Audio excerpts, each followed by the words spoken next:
It's just a bike. That was what he said. Laughing, phone out, recording. He had no idea he had just made the worst mistake of his life. The woman standing in that parking lot said nothing. She didn't scream. She didn't cry. She just looked at what was left of her father's motorcycle. Broken mirrors, scratched paint, a fuel tank dented like someone had kicked it for fun, and she made one phone call. 30 minutes later, the desert road filled with headlights. If this story moved you, subscribe to this channel, hit the bell, and drop your city in the comments. I want to see how far this story travels. The last time Claire Whitmore heard her father's voice, he was standing in the garage with grease on his hands and a crescent wrench tucked into his back pocket, talking to her the way he always talked. Slow, deliberate, the kind of voice that didn't rush because it didn't need to. "Claire," he said, not looking up from the fuel tank he was wiping down with a clean rag. "You know what's inside this thing?" She was 18 years old and thought she knew everything. "Gas," she said. He didn't laugh. He set the rag down and put his hand flat against the side of the tank. The black 2009 Harley Road King that had carried him through 3 states, 2 divorces, and 1 bypass surgery. And he said, "No, that's not what's inside." She waited. "Every mile I ever rode," he said quietly. "Every time I didn't give up. Every morning I got up when I didn't want to." He picked the rag back up. "That's what's inside." Claire thought about that conversation for the next 24 years. She thought about it the night he died. She thought about it when she drove his Harley home from the hospital parking lot, barely able to see the road through the grief that had swallowed her whole. And she thought about it on a Friday night in October, in a small Arizona desert town called Ridgecrest, when she walked out of a roadside diner called the Dusty Spoon and found 4 strangers standing around her father's bike. The first thing she noticed was the sound, laughter, not the casual kind, the sharp, deliberate kind that comes from people who want to be heard. She heard it before she pushed open the glass door, heard it over the jukebox still playing inside, over the hiss of the grill and the low murmur of other diners. She heard it cutting through all of that, and something in her stomach tightened the way it always did when she heard that particular sound. The sound of someone enjoying something they had no right to enjoy. She pushed the door open, and she stopped. 4 of them, young, early 20s maybe, 2 in baseball caps, 1 in a sleeveless shirt that showed a tattoo she couldn't read from where she stood, and 1 holding a phone up like he was filming something important. They were standing around her Harley, or rather they were standing around what had been her Harley. The left mirror was gone. Not cracked, gone. The bracket was bent sideways like someone had grabbed it with both hands and twisted until it came loose. The right side of the tank had a long scratch, raw silver metal showing through the black paint. The kind of scratch that only comes from a key dragged deliberately from one end to the other. The leather seat, the original leather seat her father had restitched himself back in 2013, the seat he'd spent 3 weekends on while listening to Merle Haggard records, had a fresh gash across the center. The one with the phone was narrating. "Somebody left their grandma bike out here, bro. Watch this." He kicked the front fender. Claire didn't scream. She didn't run forward. She stood there, and for a moment, just a moment, she was not a 42-year-old woman in a parking lot in Arizona. She was 18 again, standing in her father's garage, and she could feel his voice against the back of her throat the way you can feel a word you're not ready to say yet. Then she walked forward. "Tita-san." She didn't make noise when she walked. She never had. 2 decades of military service had built that into her body. Move quietly, assess quickly, don't telegraph your position until you know what you're walking into. She crossed the parking lot and came to a stop 6 feet from the nearest one, the one in the sleeveless shirt, and she said, "Step away from my bike." Her voice was calm, completely, absolutely calm. The one in the sleeveless shirt turned around slowly. He took his time with it, looked her up and down, the kind of look designed to make someone feel small, and smiled. "Your bike?" he said. "Yes," he looked back at his friends. "Hear that? This thing is her bike." He made a face that passed for disbelief. "You sure, sweetheart? Because I don't see a name on it." "My name is on the registration," Claire said, "which is in the saddlebag, which you are welcome to check." The one with the phone swung around to face her now, still filming. She could see herself in the small, bright square of his screen, short, blonde, in a leather jacket, standing in a parking lot at 10 o'clock at night, Oh, we got a tough one, he said, grinning at the camera. Hey, biker lady, we were just having a little fun. You scratched the paint, Claire said. You broke the mirror. You cut the seat. Accidents happen. No, she said, they don't. Not like this. Something shifted, not in her voice. That stayed level, stayed quiet. But something in her eyes, some quality of attention, some stillness that didn't belong in a parking lot confrontation with drunk 20-year-olds. The one in the sleeveless shirt felt it first. His smile thinned slightly, like a cloud passing in front of something. Look, he said, crossing his arms. It's just a bike. What's the problem? And then Claire Whitmore said the thing she would say later, the thing people would repeat for months afterward in diners and garages and at rallies from Phoenix to Memphis. No, she said quietly.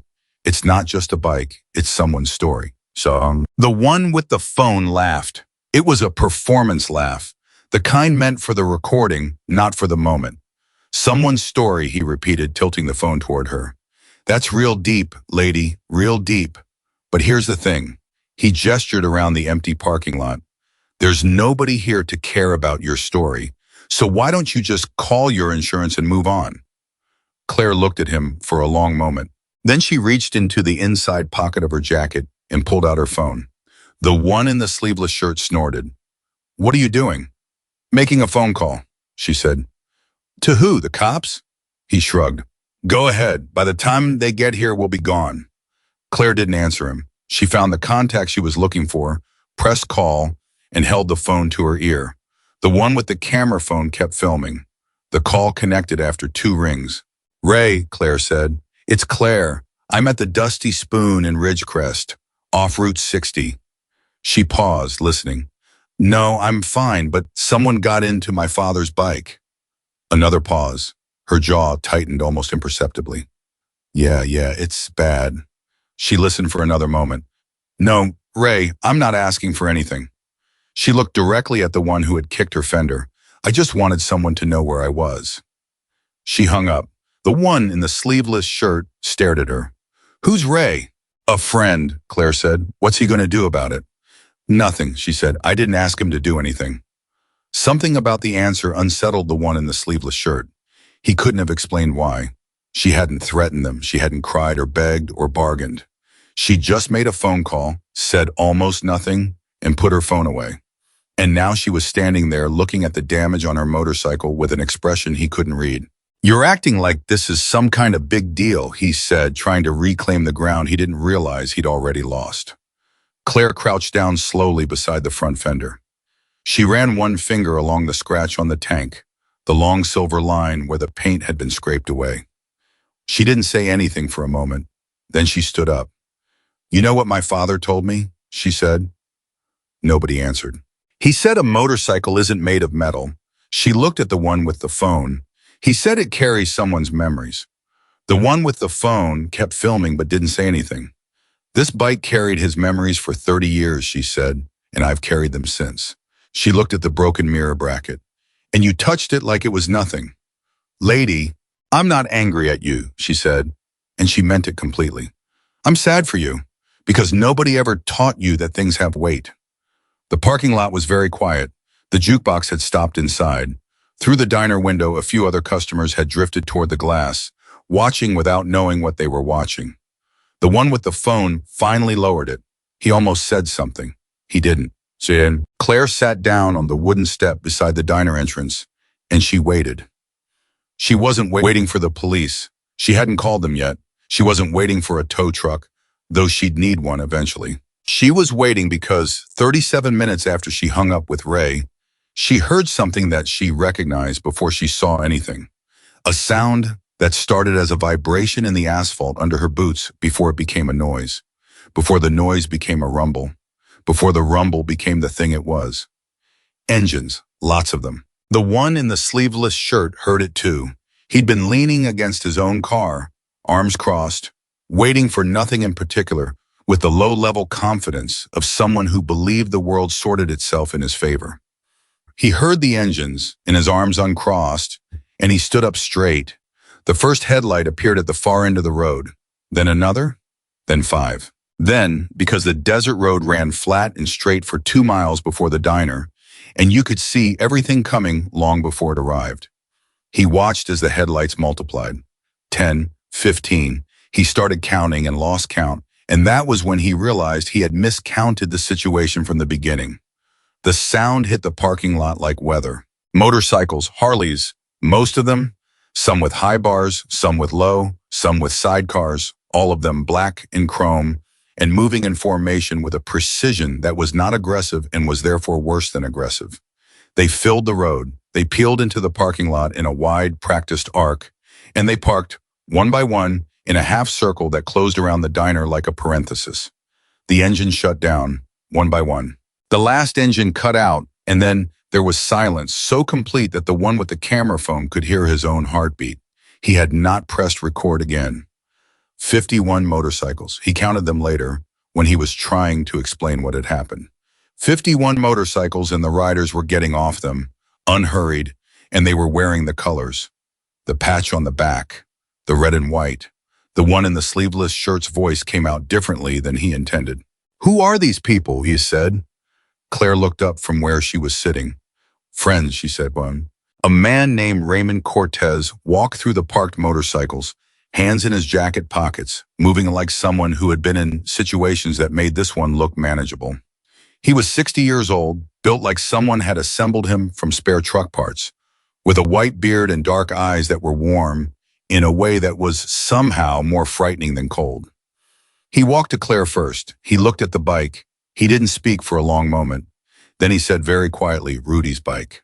"Yeah," Claire said. Ray Cortez had known Rudy Whitmore for 40 years, had ridden with him from Arizona to the Gulf Coast 3 times, had been at his hospital bed the last week, had stood beside Claire at the grave.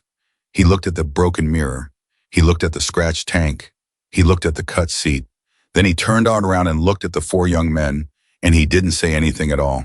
He didn't have to. One of them, the shortest, the youngest looking, the one who had mostly stood near the car and not said much, sat down on the parking lot asphalt. Just sat down, like his legs had made a decision his brain hadn't caught up to.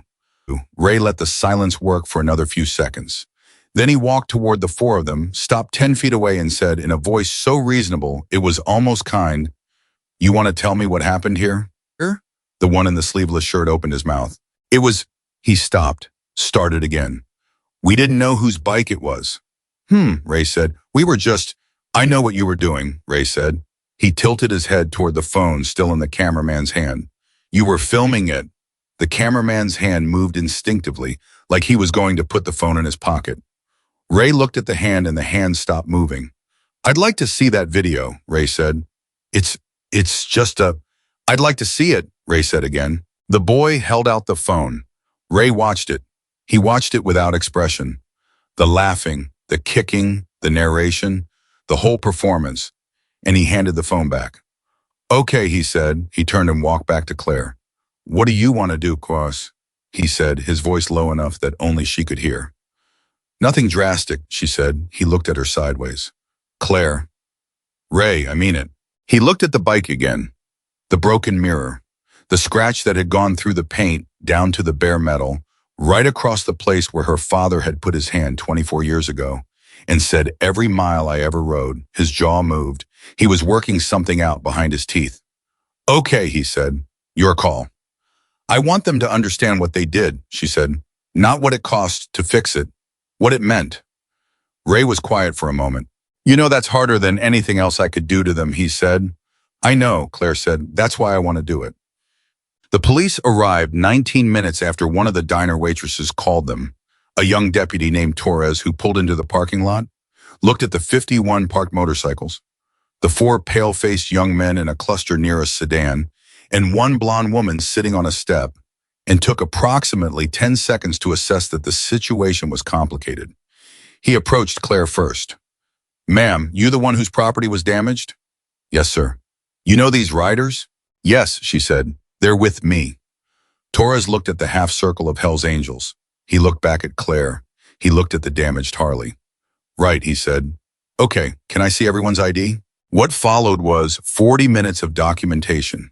Statements, photographs, the video pulled from the cameraman's phone with his reluctant consent, the registration confirming that the bike was titled to Claire E. Whitmore and had been for 11 years, and the original title before that to Rudolph G. Whitmore for 22 years before his death. Torres looked at the history of the title for a moment. "This was your father's bike?" he said. "Yes," Claire said. Torres wrote something in his notebook. He looked at the four young men who had by then given their statements with the kind of careful vagueness that comes from people who are starting to understand exactly how badly they have miscalculated their evening. "Mr. Delacroix," Torres said to the one in the sleeveless shirt, "your statement says you were, quote, just having fun. Is that still what you want on record?" The one named Delacroix looked at his feet. "It was stupid," he said. "That's not what I asked." A pause. "Yeah," Delacroix said. "Yeah, that's what I want on record." Torres closed his notebook. He turned to Claire. "You want to press charges?" And here is where the story stopped being what the four young men expected it to be. Because Claire Whitmore looked at those four boys. And she did see them as boys now, because rage had not clouded her vision, had never clouded her vision. And what she saw without rage was the actual thing. Four young men who had made a choice that came from somewhere. Boredom, maybe. The cheap thrill of power exercised against someone they'd calculated couldn't hit back. The desire to be seen. Someone had been filming. After all, always someone filming, as if the act didn't exist unless it existed for an audience. She had seen men like this before. Not in parking lots, in courtrooms, in VA waiting rooms, in the faces of veterans who had come back from wars and found nobody waiting and nothing to do, and too much time and too little meaning. Men who broke things because they didn't know how to build anything. She had spent 15 years building things. She knew what it looked like when someone had never been taught the difference. "I want to press charges," she said. Torres nodded, reaching for his radio. "But," she said, he stopped. "I want to make a request about the terms." Torres looked at her carefully. "What kind of request?" She told him. His pen stopped moving over the notepad. He looked at the four young men. He looked at the 51 motorcycles. He looked at Claire. "I've never heard anything like that before," he said. "I know," Claire said. "Can you make it happen?" Torres put the cap back on his pen. "I'll make some calls," he said. While Torres was on his radio, Ray Cortez came to stand beside Claire, his hands in his jacket pockets, and said nothing for a long time. That was something she had always loved about Ray. He understood that silence could be a form of company. Finally, he said, "Your dad would have called them all kinds of things." "Yeah," Claire said, "but he would have ended up doing exactly what you're doing." She looked at him. "You know that," Ray said. "Rudy never wasted a lesson, even on people who didn't deserve it." Claire looked at the bike, at the scratch that ran from the front of the tank to the back in one long, deliberate line. "She can be fixed," Ray said. "She can be fixed," Claire agreed. "It's going to take a while." "Most good things do." Ray smiled just a little at the corner of his mouth. He pulled a hand out of his pocket and put it briefly on her shoulder. One of those gestures that doesn't need to be long to say everything. 51 bikes, Claire," he said. "You call and 51 bikes show up." "I know," she said. "You know why?" She said nothing. "Because every person out here tonight," he said, looking back at the half circle of riders, "has a story that fits inside a machine. And you spent 15 years helping them tell it." He looked at her. "You're not just a mechanic. You're the reason some of those people are still riding." She looked at the parking lot full of headlights and leather and chrome, all of it quiet now. All of those people who had answered one phone call at 10 o'clock on a Friday night in a desert town. She didn't say anything, because there are moments when words are technically possible, but wholly unnecessary. Later, after the police report was filed, after the tow truck came for the Harley, after the four young men drove away in their sedan, with court dates in their future, Ray gathered the riders. They stood in the parking lot, the 51 of them, and Claire stood in the middle of them, and she said, "Thank you for coming." One of the riders, a woman about Claire's age with gray-streaked hair and a jacket covered in pins, said, "Claire, we would have come for nothing. You know that." "I know," Claire said. "Where's the bike going?" "My shop," Claire said. "It'll take some time." "We want to help," the woman said. "I know you do." "So let us." Claire looked at all of them, at the faces she recognized, people she'd worked on bikes for, people who'd come to her when they couldn't afford anywhere else, People who'd brought her coffee on late nights in the garage and sat with her in the silence of someone working through grief with their hands. The boys that did this, she said, they're going to be working in my shop too. The parking lot went very still. Part of the court order, Claire said, if the judge agrees, I asked them to work alongside us, learn what the bike meant, meet the people I work for. The silence held for a moment. Then the woman with the pins on her jacket said quietly, that's either the bravest thing I ever heard or the craziest. Claire almost smiled. Rudy always said those were the same thing, she said. Someone in the back of the group laughed, a real laugh, a warm one, and then somebody else joined it, and the sound of it rose up into the desert night and dissolved into the stars. And Claire Whitmore stood in the middle of it and felt her father's bike already on its way to being whole again. Not because the metal would be repaired, but because the story would go on. That was the thing about stories. They didn't end because someone scratched them. They went on. They always went on. The tow truck left at midnight. Claire watched it go. She stood in the parking lot of the Dusty Spoon until the red tail lights disappeared around the bend in Route 60, and then she stood there a little longer, because there was something about watching the Harley leave on the back of a flatbed that felt like watching a piece of herself being carried away by strangers. She knew it was irrational. She knew the bike was going to her own shop, to the garage where she had spent 15 years putting broken things back together. She knew all of that. It didn't change the feeling. Ray had offered to drive her home. She'd told him no. He'd offered 3 more times after that, in the way Ray always did. Not pushy, just persistent, the way a man gets when he's been around long enough to know that the people who say they're fine are usually the last people who are. I'll call Marcus, she said. He's 20 minutes away. Marcus is 22 years old and drives like he's auditioning for something, Ray said. He'll be fine. Claire. Ray. She looked at him and he stopped because he'd known her long enough to recognize the specific quality of that look. The one that meant the decision was made and the conversation about the decision was over. Go home. Kiss Linda. I'll call you in the morning. Ray looked at her for a long moment. Rudy used to make that same face, he said. I know, she said. I learned it from him. He hugged her once, solid, brief, the kind of hug that carries weight. And then he got on his bike, and one by one the parking lot emptied. Engines firing in the desert night like a slow thunderstorm moving away, until the last taillight vanished and Claire was alone with the sound of the highway and the faint smell of exhaust and the way the parking lot asphalt looked under the fluorescent diner light when there was nothing left on it.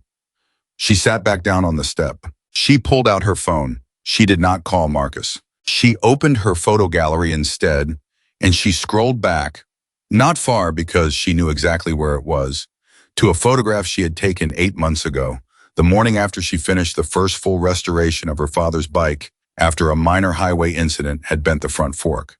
She'd worked on it for 6 weeks. When she was done, she'd rolled it out into the morning and taken one photograph before she wrote it, before anything else, just the bike in the early light. She looked at that photograph for a long time.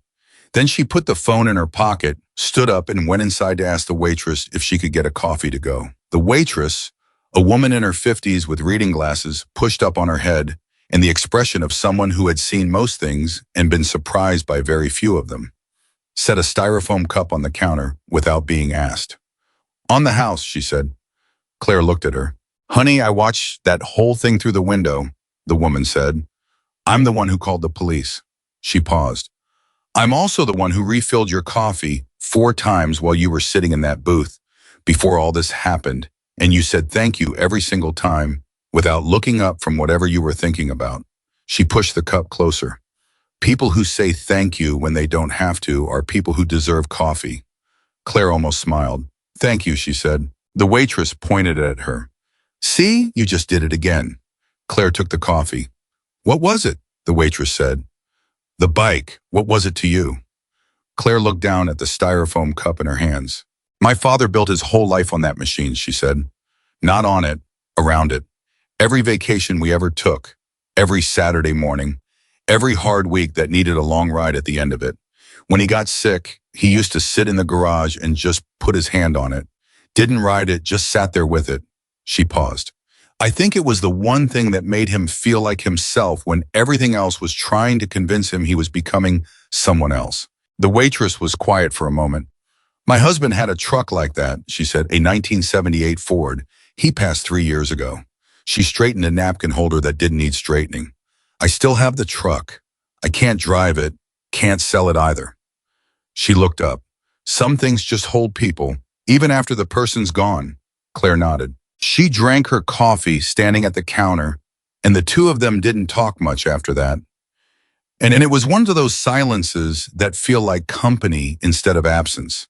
And by the time Claire walked out to wait for her ride, she felt not better exactly, but steadier.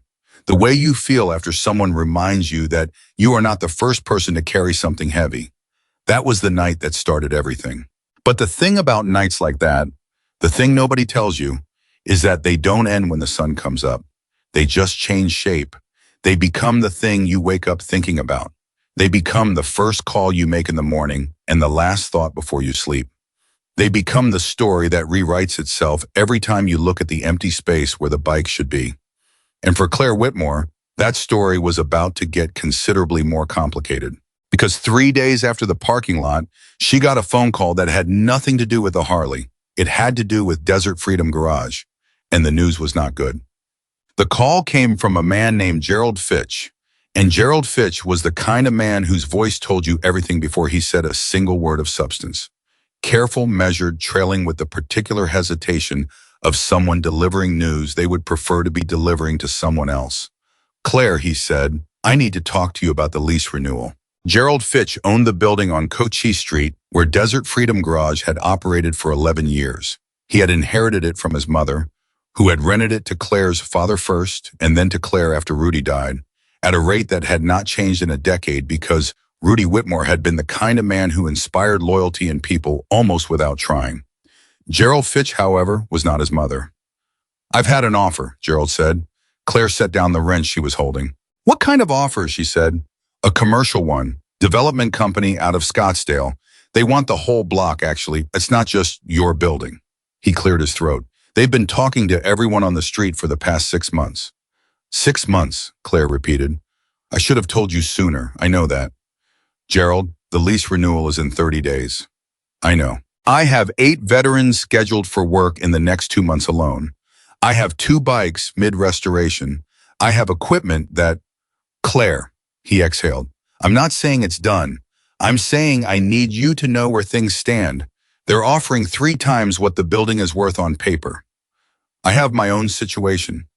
My mother left some debts that I'm still working through, and this would... How much time do I have? She said. A pause. If I sign with them, they need 30 days to process the paperwork. Your lease technically wrote in 28 days, 2 days less than she needed. She let that sit for a moment. What would it take for you not to sign? She said. Gerald Fitch was quiet for a long time. Claire, I don't want to put a number on... Gerald, what would it take? Another pause. Then quietly, more than I think you have right now. She didn't respond. I'm sorry, he said, and he sounded like he meant it, which somehow made it worse. After she hung up, she stood in the middle of her shop. Not the shop on Cochise Street. She was at her house, in the smaller personal garage where she'd brought the Harley on the flatbed 3 nights ago, where the bike was now sitting under a tarp because she hadn't been able to look at it yet. Not fully, not with the measuring eye that tells you how much is broken. She stood between her workbench and the tarped shape of her father's motorcycle, and she said to no one, okay, Dad. She said it the way she always said it when things were pointing in all the wrong directions at once. Okay. She pulled the tarp off the Harley. She looked at it. She picked up the wrench she'd set down before Gerald called, and she went to work. There is a particular kind of person who processes grief through their hands, and Claire Whitmore was that person completely. She had always been.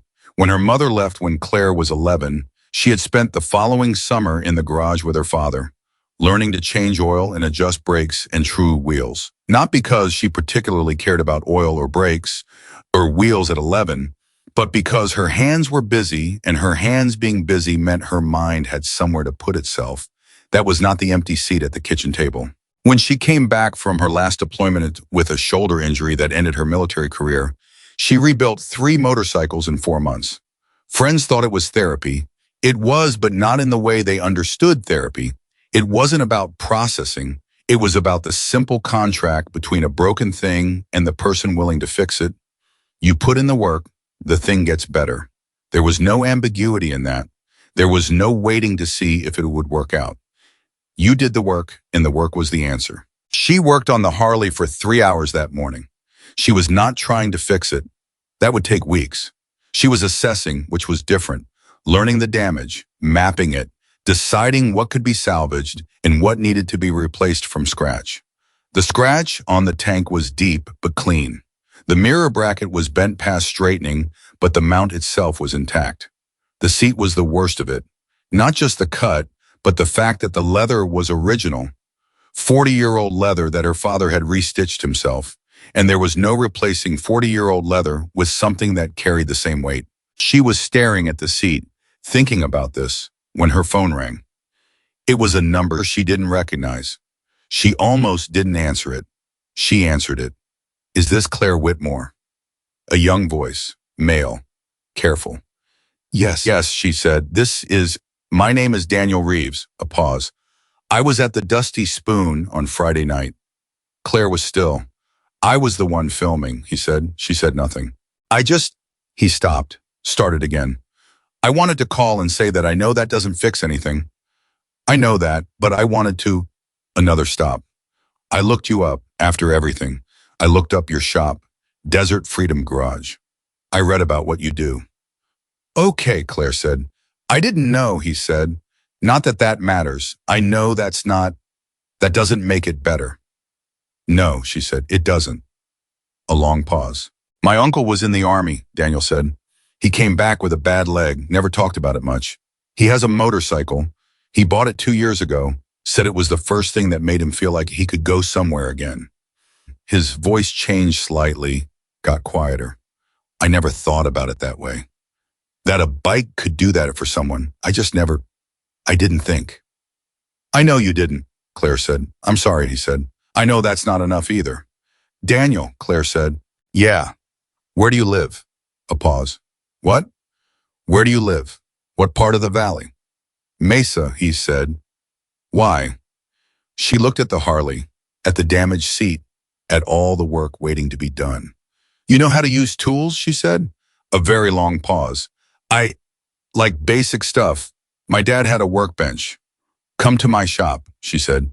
"Cochise Street in Phoenix, tomorrow morning, 7 o'clock. Silence. "I don't understand," he said. "You said you wanted to make it better," Claire said.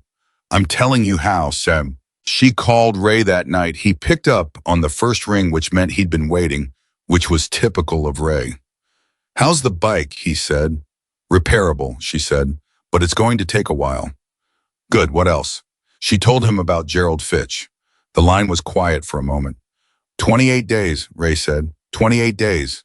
"How much are we talking about?" She told him the number Gerald had implied, not stated directly but implied, and Ray made a sound that was not quite a word.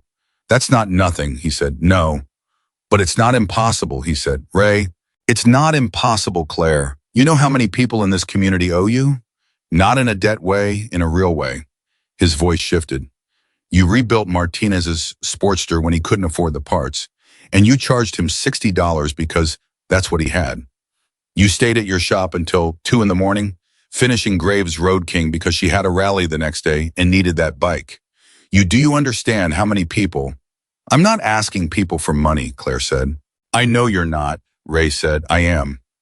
"Ray, Claire, let me." A pause. "This is what the community is for. You've spent 15 years being the community for everybody else. Let it work the other way for 10 minutes. She didn't answer right away. Outside, the Arizona night was pressing against the garage windows, and somewhere in the distance she could hear a lone engine. Someone on the highway, moving through the dark at speed, going somewhere or coming from somewhere, the way people always were on that road. "There's something else," she said. "Tell me." "One of the boys called me today, Daniel Reeves, the one with the camera." Ray was quiet. "I told him to come to the shop tomorrow," she said. Another silence. "Claire Whitmore," Ray said. "Don't. I wasn't going to say anything bad. You were thinking it.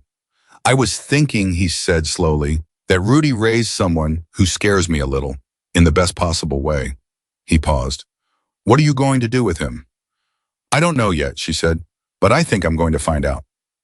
He showed up at 6:58. She saw the car pull up from the window. A 10-year-old Honda Civic with a cracked taillight. The kind of car that belongs to someone who is not yet making enough money to replace a cracked taillight, but is too responsible to ignore it entirely. Which told her something. He sat in the car for 4 minutes before he got out. She watched the clock while he sat there. 4 minutes. She'd had veterans sit in their cars outside her shop for longer than that. Grown men who had survived things that would fold most people in half, sitting outside a garage because walking through the door meant admitting something they weren't sure they were ready to admit. She understood the 4 minutes. When he came through the door, he was younger than she'd calculated from his voice. 20, maybe 21, tall, thin, the particular thinness of someone who hadn't finished filling out yet. He had his hands in the pockets of his jeans and his shoulders slightly forward, the posture of someone who is not sure whether they belong somewhere, but is trying very hard not to look like they're not sure. He looked at the shop, at the 2 bikes in various stages of disassembly, at the tools on the wall, at Claire standing at the workbench with a cup of coffee. You actually came, she said. You told me to, he said.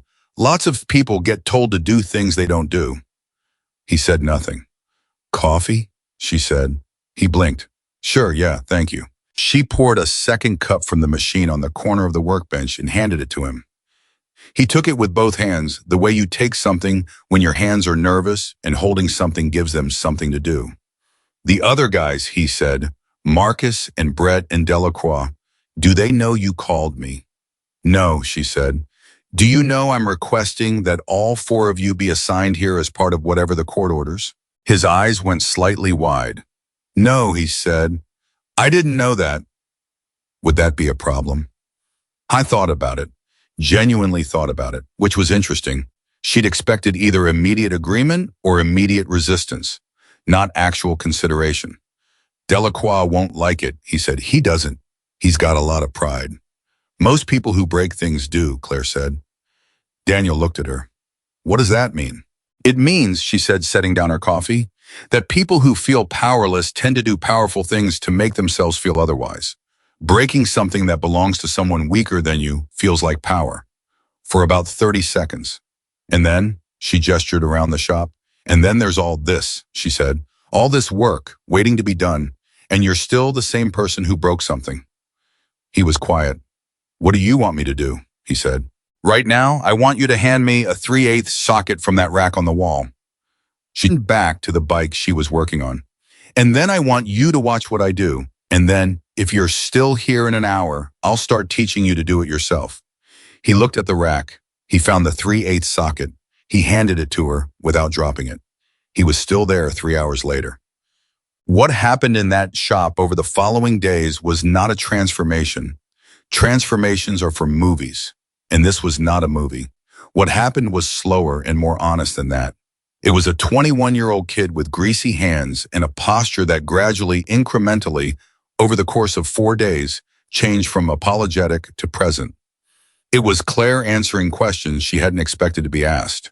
About the veterans she worked for, about what it cost to run a nonprofit restoration program, about why she'd stayed in Phoenix instead of going somewhere bigger, somewhere with more resources.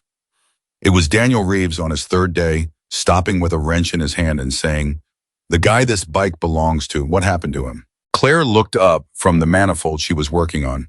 His name is Gus Ferraro, she said. IED in Kandahar Province, 2011. Lost most of the function in his left hand. He rode before, did it for 20 years. When he came back, he thought he'd never ride again. She paused. I modified the controls so he can operate everything with his right hand. He's picking it up next Friday. Daniel stared at the bike. He's going to ride it, he said. He's going to ride it, Claire confirmed. Because of what you did. Because of what he did. Then she said, I just fixed the machine. He did the hard part. Daniel looked at the bike for a long time.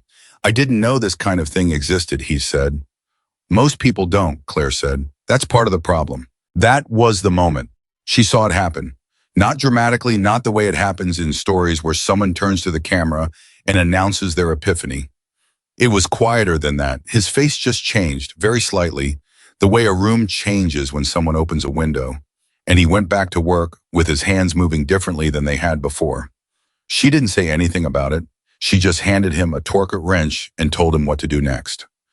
The call from Ray came on the fourth day, while Daniel was in the shop and Claire was on the phone with the court liaison about the formal order for all 4 young men. "I need you to come to the rally Friday night," Ray said, "the one out at Saguaro Flats." "Ray, I need you to come," he said again, and something in his voice made her stop. "What did you do?" she said. "Nothing bad?" "Ray, I made some calls," he said. "I talked to some people who know other people who wanted to do something and didn't know there was something to do."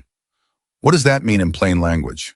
"It means Friday night," he said. "Come to the rally. Bring the kid if you want." She looked at Daniel, who was bent over the Ferraro bike, trying to get a bolt in a place his fingers barely fit, muttering under his breath with the particular concentration of someone who has decided that the bolt is going to go in if it takes all afternoon. "He has a name," she said. "Daniel." "Bring Daniel," Ray said. "He should see this." "See what?" "What happens," Ray said, "when people find out what you actually do." She almost didn't go. There is a version of this story where Claire Whitmore stayed in the shop on Friday night and worked on the Harley and didn't go to the rally at Saguaro Flats. And that version is also a version of her, the one who preferred to work alone, who had always found it easier to give than to receive, who had inherited from her father not just the motorcycle, but the stubborn self-sufficiency that had been both his greatest strength and the thing that had occasionally made his life lonelier than it needed to be. But she went, and when she walked into Saguaro Flats at 7:45 on Friday evening, with Daniel Reeves 2 steps behind her, looking like a man walking into something he has not fully prepared for, she understood immediately what Ray had done. There were riders there she recognized and riders she had never seen. There were people who had driven in from Tucson and Flagstaff and Yuma. There was a banner, hand-painted, a little uneven on the right side, that said Desert Freedom Stays. There was a woman from the VA office who Claire had worked with for 6 years, standing beside a man Claire recognized as a city council member she had met exactly once at a community meeting 2 years ago. There was Goose Ferraro, whose modified Harley was waiting in Claire's shop, standing with a coffee in his one fully functional hand and a look on his face that Claire couldn't quite read until he saw her across the crowd, and it became instantly readable. It was pride, not for himself, for her. Ray materialized from somewhere in the crowd, hands in pockets, white beard, the dark, warm eyes. "You came," he said.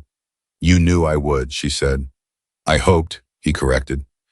She looked around at the crowd, at the banner, at the faces she knew and the faces she didn't. "Ray," she said, "what is this?" "This," he said, "is what happens when you've spent 15 years doing the work and someone finally tells the room." She opened her mouth. "Don't say it's too much," he said. She closed her mouth. "Don't say you don't need it." "Ray, Claire," he looked at her straight.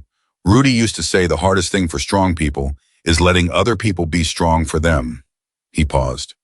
"He said he had to learn it, said it took him too long."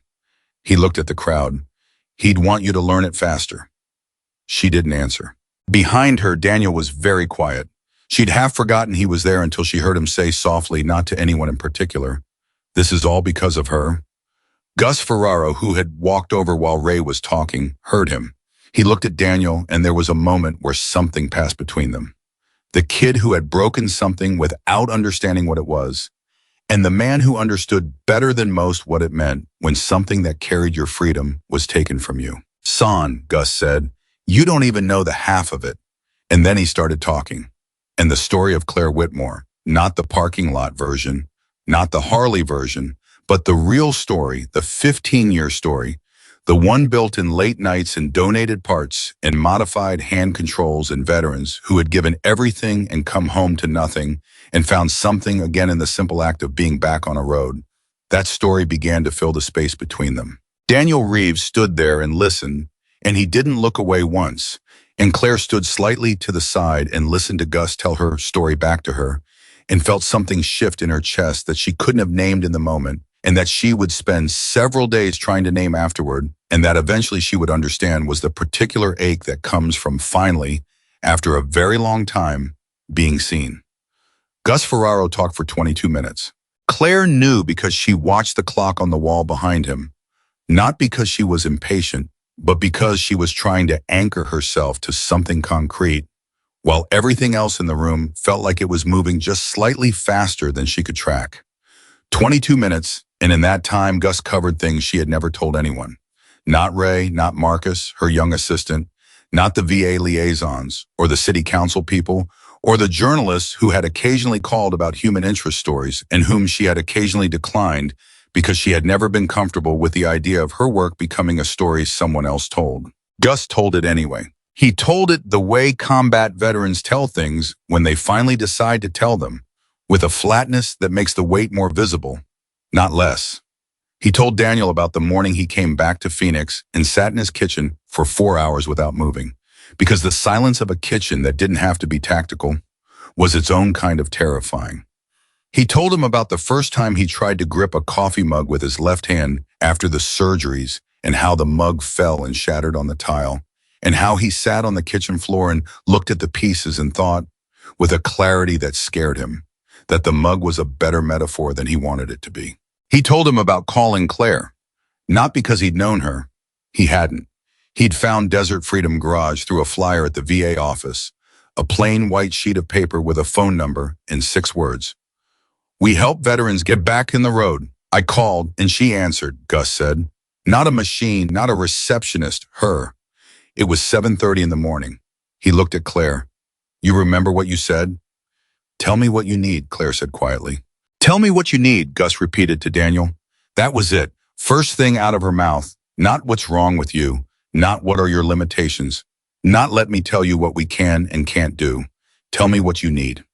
He shook his head slowly. "You have any idea how long it had been since somebody asked me that?"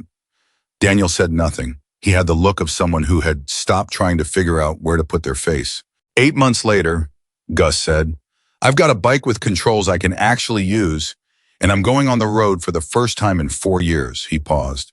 "Because of her, because of that shop, because of a flyer on a wall in a VA office that she paid for out of her own pocket and put up herself."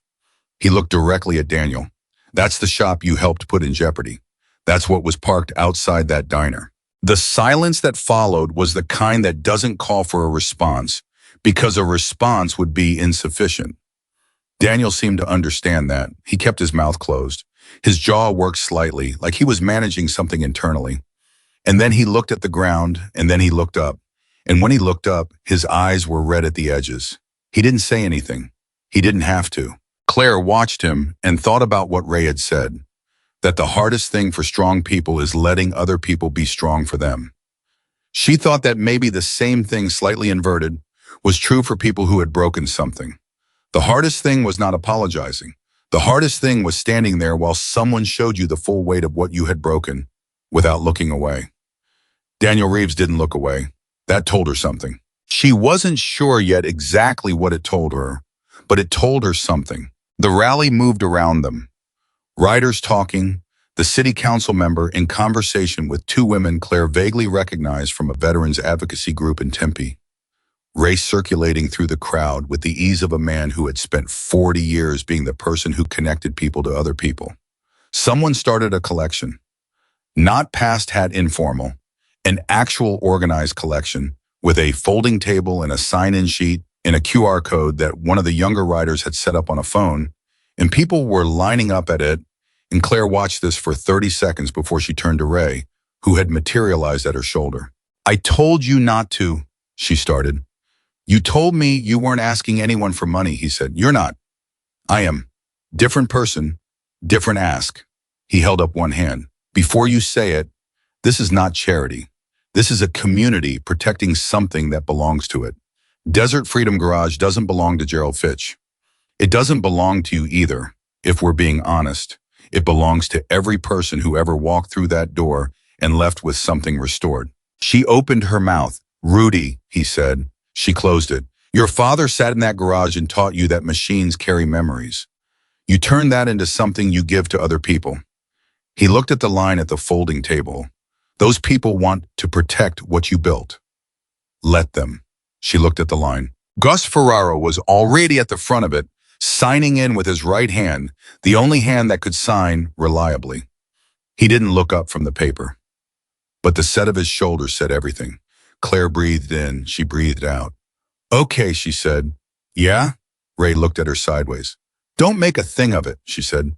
He made a sound that was not quite a laugh and not quite anything else and went back to circulating.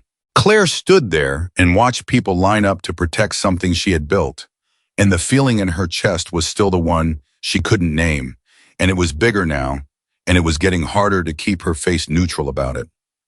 Behind her, quietly, Daniel said, Can I sign in too? She turned and looked at him.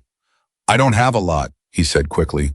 I know it doesn't fix what I did, but if there's a line, I want to be in it. She looked at him for a moment. Get in line, she said. He went.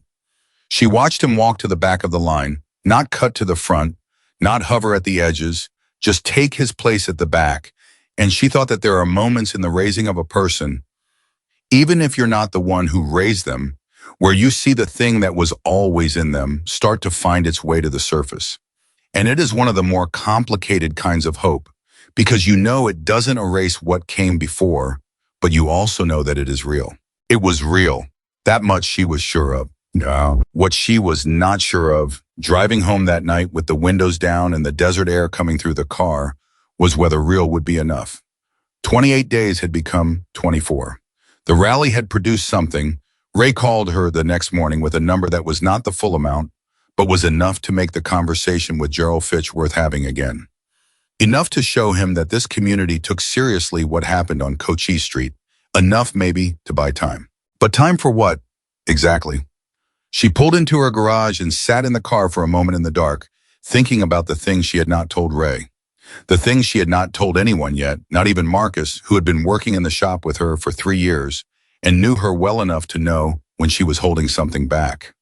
2 weeks before the parking lot, before Gerald Fitch's phone call, before any of this, she had received a letter from a woman named Sandra Kellerman, who worked for a nonprofit foundation in Washington, D.C. that provided funding for veteran support programs across the Southwest. The letter had said that Desert Freedom Garage had been nominated for a grant, a significant grant, the kind that would not only secure the shop's future for 3 years, but would allow expansion into 2 additional cities. The letter had also said that the decision would be made in 30 days from the date of the letter. The date of the letter was the same week as the parking lot. 28 days from that letter was in 2 days. 2 days.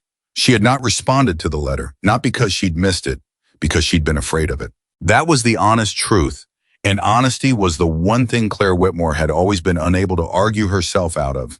She had been afraid of it in the way that people who have built something entirely from their own hands are afraid of someone else's assessment of its value. The terror of being told by a stranger with a checklist that what you have created is or is not enough. She had set it aside. And then the parking lot happened, and Gerald Fitch called, and the letter sat in the drawer of her workbench like an unexploded thing. She went inside the house and got the letter out of the drawer where she'd been keeping it. Not the workbench drawer. She'd moved it after the parking lot, brought it inside, put it in the kitchen drawer, under the takeout menus like hiding it in the ordinary would diffuse whatever power it had. She sat at the kitchen table with it. She read it again. Sandra Kellerman, Foundation for American Veterans Independence. Grant amount that made her close her eyes for a moment. Application requirements. References. Program documentation. A site visit, if invited to the second round. A deadline, 48 hours. She sat there for a long time. The house was quiet the way desert houses are quiet late at night. Not silent, but a kind of contained, particular quiet that has its own texture. She could hear the refrigerator. She could hear the occasional car on the road outside.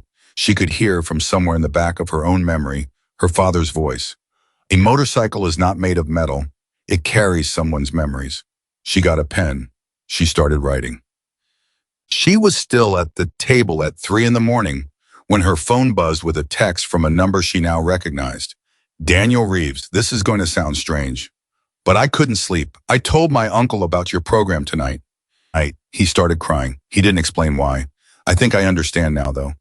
She read it twice, then she typed back, get some sleep. 7 o'clock comes early. 3 dots appeared on the screen. Then, are you still coming in tomorrow? She looked at the application in front of her, at the 3 pages she'd already filled in, at the section she was halfway through about program outcomes and veteran participant, demographics, and the specific modifications she'd developed for single-hand operation of Harley-Davidson control systems. Modifications that didn't exist in any manufacturer's manual because she had invented them herself over 2 years of trial and error in the shop. She typed back, 7 o'clock. Don't be late. Then she turned back to the application, and she wrote until the first gray light started at the edges of the windows. And when she was finished, she read the whole thing from the beginning, corrected 4 things, and at 6:45 in the morning, she submitted it. She sat there for a moment after she hit send, feeling the strange particular emptiness of having done something irreversible. And then she got up, made coffee, and drove to the shop. Daniel's Civic was already in the lot. 6:53. She had a feeling about this kid. She wasn't sure what to do with it yet, but she had it. The court order came through on a Tuesday. Deputy Torres called her himself, which she hadn't expected. Judge Arena signed it this morning, he said. Community service assignment, all 4 defendants. 200 hours each, assigned to Desert Freedom Garage under your supervision. Starting next Monday. All 4, she said. All 4, including Delacroix. She'd been expecting that to be the complication. Delacroix, whose full name she now knew was Brandon Delacroix, 23 years old, 1 prior for disorderly conduct, worked at his father's landscaping company in Gilbert, had, according to Daniel, pushed back hard against the idea of the assignment, had told the others it was humiliating, had suggested various alternatives, all of which involved less direct confrontation with the consequences of what he'd done. The judge had not been moved by Brandon Delacroix's suggestions. He's going to be difficult, Claire told Torres. Probably, Torres said, but here's the thing, Ms. Whitmore. Difficult people who are made to sit still with something long enough sometimes stop being difficult about it. He paused. I've been a deputy for 18 years. I've seen it. And when they don't, she said, then they violate the terms, it comes back to court, and the next option is less comfortable than sweeping floors in a motorcycle shop. He paused again. I don't think Delacroix is stupid. He made a stupid choice. Those are different things. I know they are, she said. Judge Arenas added one other thing, Torres said. He wants a progress report from you at 60 days, not from a probation officer, from you specifically. He said, and I'm reading directly here, Ms. Whitmore's approach to this matter demonstrates a quality of judgment this court wishes to encourage, and I am interested in what she observes. Claire didn't say anything for him. Word for word, Torres said. She put the phone down after the call and stood at the workbench and thought about a federal judge in Arizona using the word encourage about something she'd done. She thought about how strange it was that a night in a parking lot, a broken mirror, a scratched tank, 4 drunk kids with a camera, had somehow become this. 51 motorcycles, a rally, a collection table, a grant application at 3 in the morning, a court order, a judge watching. Her father would have laughed. Not unkindly, the way he laughed when something was both absurd and exactly right. She thought, okay, Dad. She thought, okay. She called Ray. They're all coming Monday, she said, including Delacroix. Including Delacroix, a pause. You need me there? No, she said, but I want you nearby. Define nearby. If I call you, I want you here in 20 minutes. I'll be in 15, he said. Oh, wow. Monday came the way difficult things come. Exactly on schedule, without the decency to be delayed. Daniel arrived at 6:55, because Daniel now arrived at 6:55 every day without being told to, which was its own kind of answer to a question she hadn't asked yet. Marcus, her regular assistant, arrived at 7 sharp and took one look at Claire's face and said, how bad is today going to be? I don't know, she said. Scale of 1 to the time we had that carburetor fire? Carburetor fire was manageable, she said. We had tools for that. Marcus looked at her. What do you have for today? Time, she said, and coffee. That's your plan? Time and coffee? That's always been the plan, she said. It's worked so far. The other 3 arrived together, which told her something. They'd coordinated, which meant they'd been in communication, which meant there was some kind of consensus already forming between them about how to approach this. The one named Brett, quiet, 21, had barely spoken in the parking lot, came through the door first. Then the shortest one, whose name was Carlos, and who had been the one who sat down on the parking lot asphalt when the motorcycles arrived. Then, last, hands in pockets and jaw set at an angle that communicated everything without communicating anything specific, Brandon Delacroix. He looked at the shop. He looked at the bikes in various stages of disassembly. He looked at Claire. "So what?" he said. "We're fixing motorcycles." "Some days," Claire said. "Other days you'll be filing paperwork, sourcing parts, talking to veterans, cleaning this floor, and whatever else needs doing." She handed him a broom. "Today, this floor needs doing." He looked at the broom. "I'm not—" "Brandon," she said. He stopped. "I know you don't want to be here," she said. "I'm not asking you to want to be here. I'm asking you to be here. Those are different things." She held the broom out another inch. "The floor needs sweeping. You're one of the people in this building. The floor is your responsibility today." Something moved behind his eyes. Pride looking for a fight and not quite finding the right angle for one. She'd seen it before, not in men this young, but she'd seen the shape of it. The pride that comes from having never been asked to do something it considered beneath itself. He took the broom. He didn't say anything. She turned back to the Ferraro bike. Behind her, she heard the broom start moving. Across the shop, she caught Daniel watching Delacroix with an expression she couldn't fully read. Something between relief and a kind of careful sympathy that looked hard-earned for someone his age. Good, she thought. That's good. Carlos was already at the parts rack, looking at everything with the focused curiosity of someone who finds new environments genuinely interesting. She'd noticed that at the rally. He'd been quiet but watchful, taking things in. She filed that away. Brett was standing near the Harley. Her father's Harley, still under the tarp, still waiting, still the thing she was not yet ready to begin on officially, because beginning it officially meant assessing it fully, and assessing it fully meant quantifying every inch of the damage in a way that she admitted to herself, not quite ready to do. "Is that it?" Brett said. She looked up. "Is that what?" "The bike from the parking lot? Is that the one under the tarp?" The shop got slightly quieter. Not silent. The broom kept moving. Marcus was doing something with an air compressor in the back, but quieter in the way a room gets when everyone in it has been waiting for a particular moment and the moment arrives. "Yes," Claire said. Brett looked at the tarp for a long moment. "Can I see it?" he said. She put down the wrench. She crossed the shop. She pulled the tarp back. The damage looked worse under the shop lights than it had in the parking lot at night, which was true of most things but felt particularly unkind here. The scratch on the tank caught the light and turned into a wound.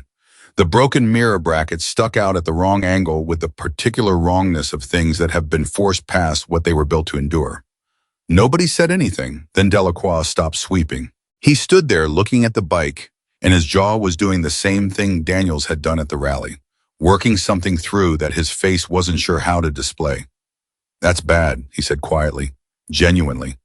"Yes," Claire said. "How long to fix it?" "Weeks," she said. "Maybe longer depending on parts. The leather on the seat is original. 40 years old. I have to find someone who can work with it without replacing it, because replacing it means losing what's in it." "What's in it?" Carlos said. She looked at him. He was 20 maybe, young enough that the question was completely genuine, without any layer of irony or deflection. "My father's hands," she said. "He restitched that seat himself. Every stitch is his." She looked at the seat.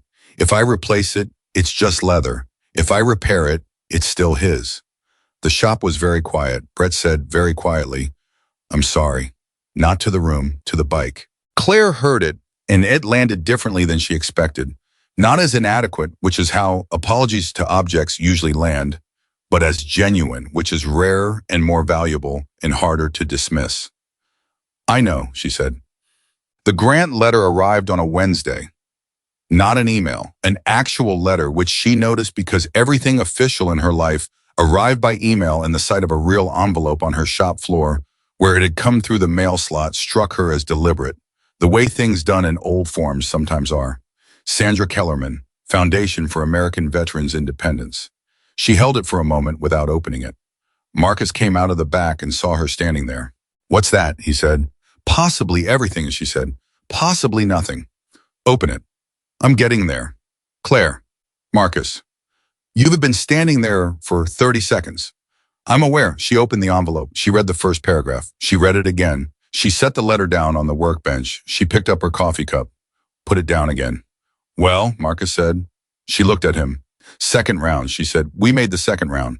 Marcus made a sound that was a genuine exclamation of something, and then he caught himself and stood up a little straighter the way he did when he was trying to be professional, which only made him look more excited. What does that mean? It means they want a site visit. Someone from the foundation comes here, looks at the operation, talks to program participants. She looked around the shop. Talks to the veterans we work with. When? She looked at the letter. 3 weeks, she said. She looked at the 4 young men who were currently doing various assigned tasks around the shop. Daniel working on a brake cable, Carlos sorting a parts bin, Brett carefully cleaning corrosion off a battery terminal with the slow focus of someone who has decided to do a small thing correctly, and Delacroix, who had stopped fighting the broom on day 2 and started asking questions on day 3 and had been caught on day 4 explaining to Carlos how the hydraulic clutch system worked, incorrectly but with great confidence, which was, Claire thought, its own kind of progress. 3 weeks. She thought about what a foundation site visitor would see walking into the shop in 3 weeks. She thought about what story this place told if you walked into it with fresh eyes. She thought about the tarp over her father's Harley, and the scratch on the tank, and the veterans whose bikes were lined up in various stages of completion, and the 4 young men who had destroyed something and were now slowly, imperfectly, learning how to build. She thought about her father's voice. A motorcycle is not made of metal. It carries someone's memories. She thought, this whole shop carries someone's memories. She thought, maybe that's the story. She picked up the phone. She called Ray. 3 weeks, she said when he answered. I need you to help me get Gus and 2 other program vets to come in and talk to someone. Talk to who? Ray said. A foundation visitor, someone who decides whether we get enough money to stay open and expand. A pause. Claire Whitmore, Ray said, you submitted the grant. I did. At 3 in the morning. How did you? Because I know you, he said. I know exactly when you do brave things. It's always when nobody's watching. His voice was warm, warmer than the desert night that had started all of this. 3 weeks. Done. Who else do you need? She looked at the shop again, at Daniel, bent over the brake cable, at Delacroix, who was now sweeping his section of floor he had already swept twice, apparently because he needed something to do with his hands, while he thought. I might need them too, she said quietly. The boys? The boys, she said. Ray was quiet for a moment. You're going to use the people who broke the bike to help save the shop, he said slowly. I'm going to let the people who broke something show what happens when you learn to fix it, she said. Those are different things. Ray made the sound again, the one that was not quite a laugh and not quite anything else, but was, she had come to understand, his version of being moved. 3 weeks, he said. I'll be ready. She hung up. Across the shop, Daniel looked up from the brake cable. Everything okay, he said. She picked up her wrench. It will be, she said. She went back to work, and the shop moved around her. The sound of tools, the smell of grease and metal and old leather, the low hum of 4 young men learning the weight of what they had broken, and somewhere under the tarp in the corner, waiting with the patience of something that carries more than metal, her father's Harley Road King, holding everything it had always held, waiting for the hands that would make it whole again. The site visit was scheduled for a Thursday. Sandra Kellerman called the Monday before to confirm, not an email, a phone call, which Claire noted with the same attention she'd given the physical letter. People who still used the phone for things that didn't require the phone were people who understood that some communications needed a voice behind them. She had liked Sandra Kellerman before she'd ever spoken to her. After the call, she liked her more. I want to be transparent with you, Sandra had said, after the pleasantries. You are one of 3 programs in the final consideration round. The foundation funds 1 program per cycle in the Southwest region. The decision will be made within 10 days of the site visit. I understand, Claire said. I've read your application 3 times, Sandra said. The modifications you developed for single-hand operation, I've never seen anything like them in any program documentation I've reviewed. Did you work with an engineer on those? No, Claire said, a pause. You developed them yourself? Over about 2 years, Claire said. A lot of failed attempts first. Another pause, longer. Ms. Whitmore, can I ask you something personal? You can ask, Claire said. Why haven't you patented those modifications or documented them in any formal way that other programs could access? Claire thought about that for a moment. It wasn't the first time she'd been asked. Marcus had raised it twice. Ray had raised it once, clumsily, in the way Ray raised things he thought were important but wasn't sure how to approach. Because a patent means paperwork and lawyers, she said. And every dollar I've spent on paperwork and lawyers is a dollar I didn't spend on parts. She paused. And because the modifications don't work the same way twice, every veteran is different. Every injury is different. The ones I did for Gus Ferraro won't work the same way for someone with a different injury pattern. What I have isn't a formula, it's a method, and methods belong to the people who need them. Sandra Kellerman was quiet for a moment. Thursday, she said, 10 o'clock. I'm looking forward to meeting you. After she hung up, Claire stood in the shop and told herself she was not nervous. She was absolutely nervous. The 3 days between the phone call and the Thursday visit were the most concentrated work she could remember doing in years, and she had spent years doing concentrated work. Not nervous preparation work. She refused to perform for a site visit, refused to stage the shop into something it wasn't, because if the foundation funded a performance, they'd be funding the wrong thing. She worked on Gus Ferraro's bike and got it to within 2 days of completion. She worked on a Sportster belonging to a veteran named Lena Chu who had lost 3 fingers on her right hand to a training accident and needed left side control modifications. She filed the 60-day report for Judge Arenas, which she had been putting off because writing about the 4 young men required being honest about what she observed, and what she observed was complicated in ways that a court document didn't naturally accommodate. She wrote it anyway, honestly. She wrote that Daniel Reeves had stopped needing to be told what to do in the mornings and had started making a list of tasks the night before. She wrote that Carlos had an instinctive mechanical aptitude that surprised her and that she had begun giving him progressively more complex tasks to see where his ceiling was. She wrote that Brett was quiet but precise, the kind of person who reads the instruction once and follows it exactly, and that this quality, which can be mistaken for passivity, was in practice one of the most valuable things in a shop. She wrote that Brandon Delacroix was the most difficult and the most interesting, and that those 2 things were connected in a way she was still working out. She wrote, I as a person who learned at some point that the world was divided into the powerful and the powerless, and that being on the wrong side of that line was intolerable. He has spent years performing power. What he has never been taught is that real power is generative. It makes things, it builds things, it repairs things. The first time he successfully adjusted a carburetor without being shown twice, he looked at it for a long moment and didn't say anything. But something changed in his posture. I have seen that change before, in veterans who make it through a first solo ride after injury. It is the specific shift that comes from discovering that your hands can make something work. She sent it to the court liaison and then sat there for a moment because she had just described Brandon Delacroix's potential to a federal court, and she was not entirely sure what that made her feel. Complicated, she thought. It made her feel complicated. She was good with complicated. She'd been working with complicated things her whole life. Motorcycles were complicated. People were more complicated. The trick was the same: patience, the right tools, and the willingness to start where the damage was instead of where you wished it were. Wednesday night, the night before the site visit, Delacroix asked to speak with her alone. The others had left at 5. Marcus had locked up the back.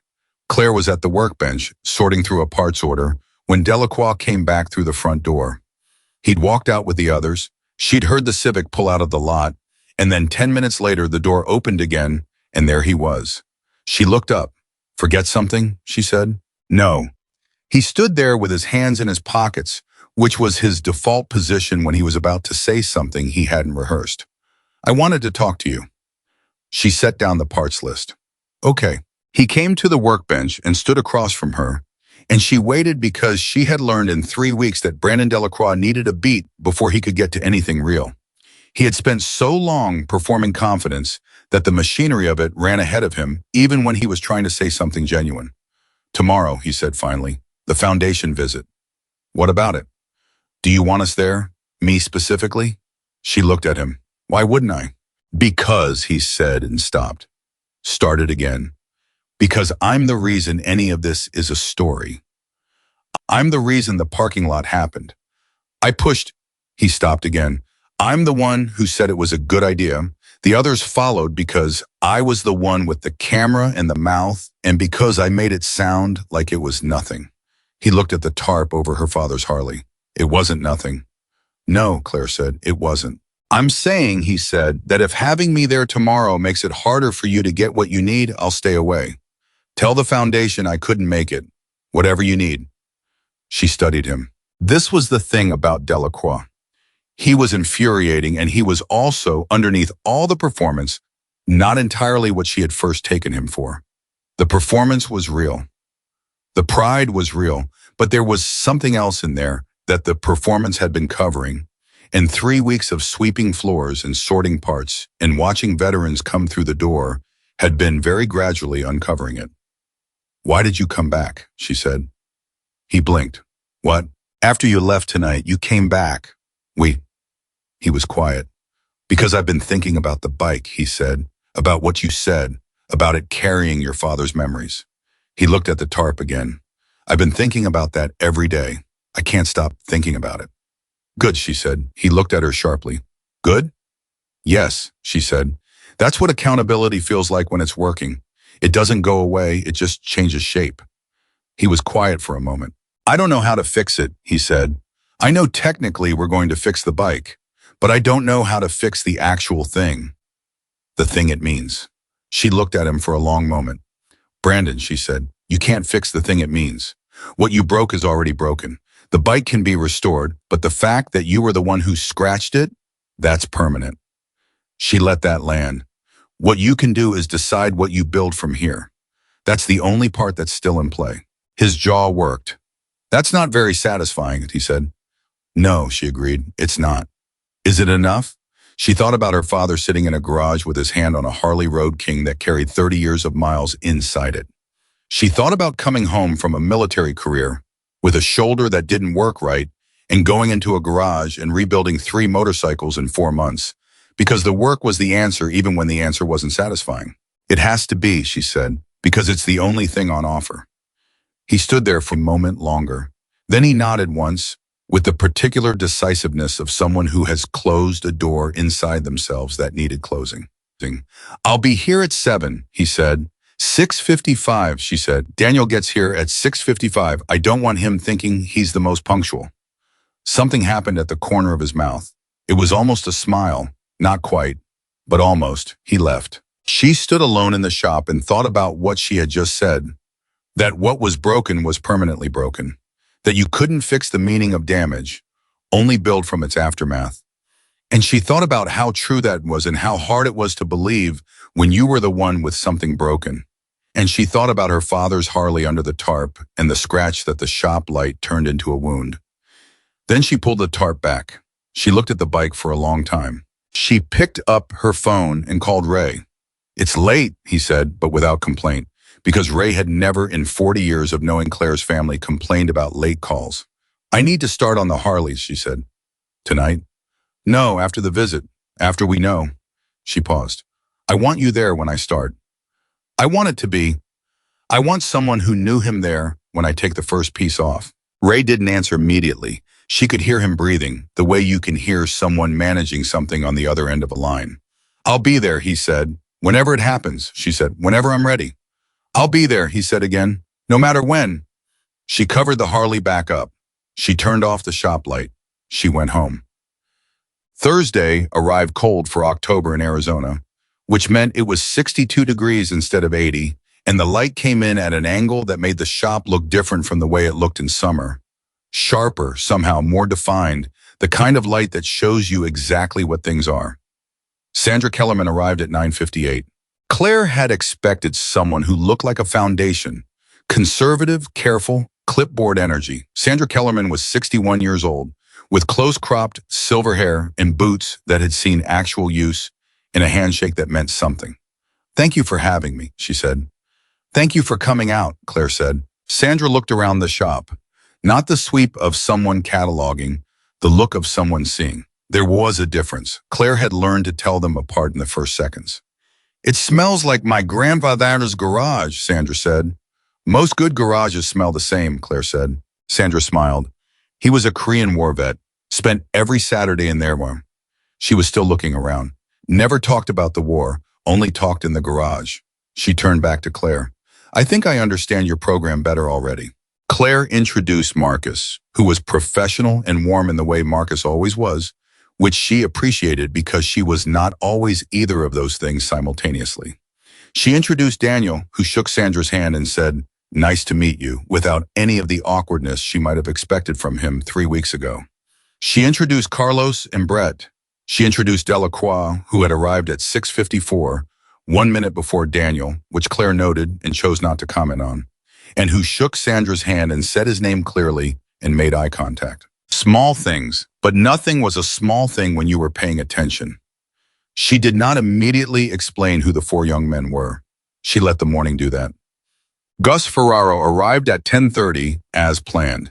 He came through the door on his own 2 feet, which didn't sound like a significant thing until you understood that 6 months ago he had come through this same door for the first time walking with a cane. He was clearly furious about needing, and a look on his face that said he had come here because he was out of other options, not because he believed this would work. He came in without the cane. "Gus," Claire said, "this is Sandra Kellerman.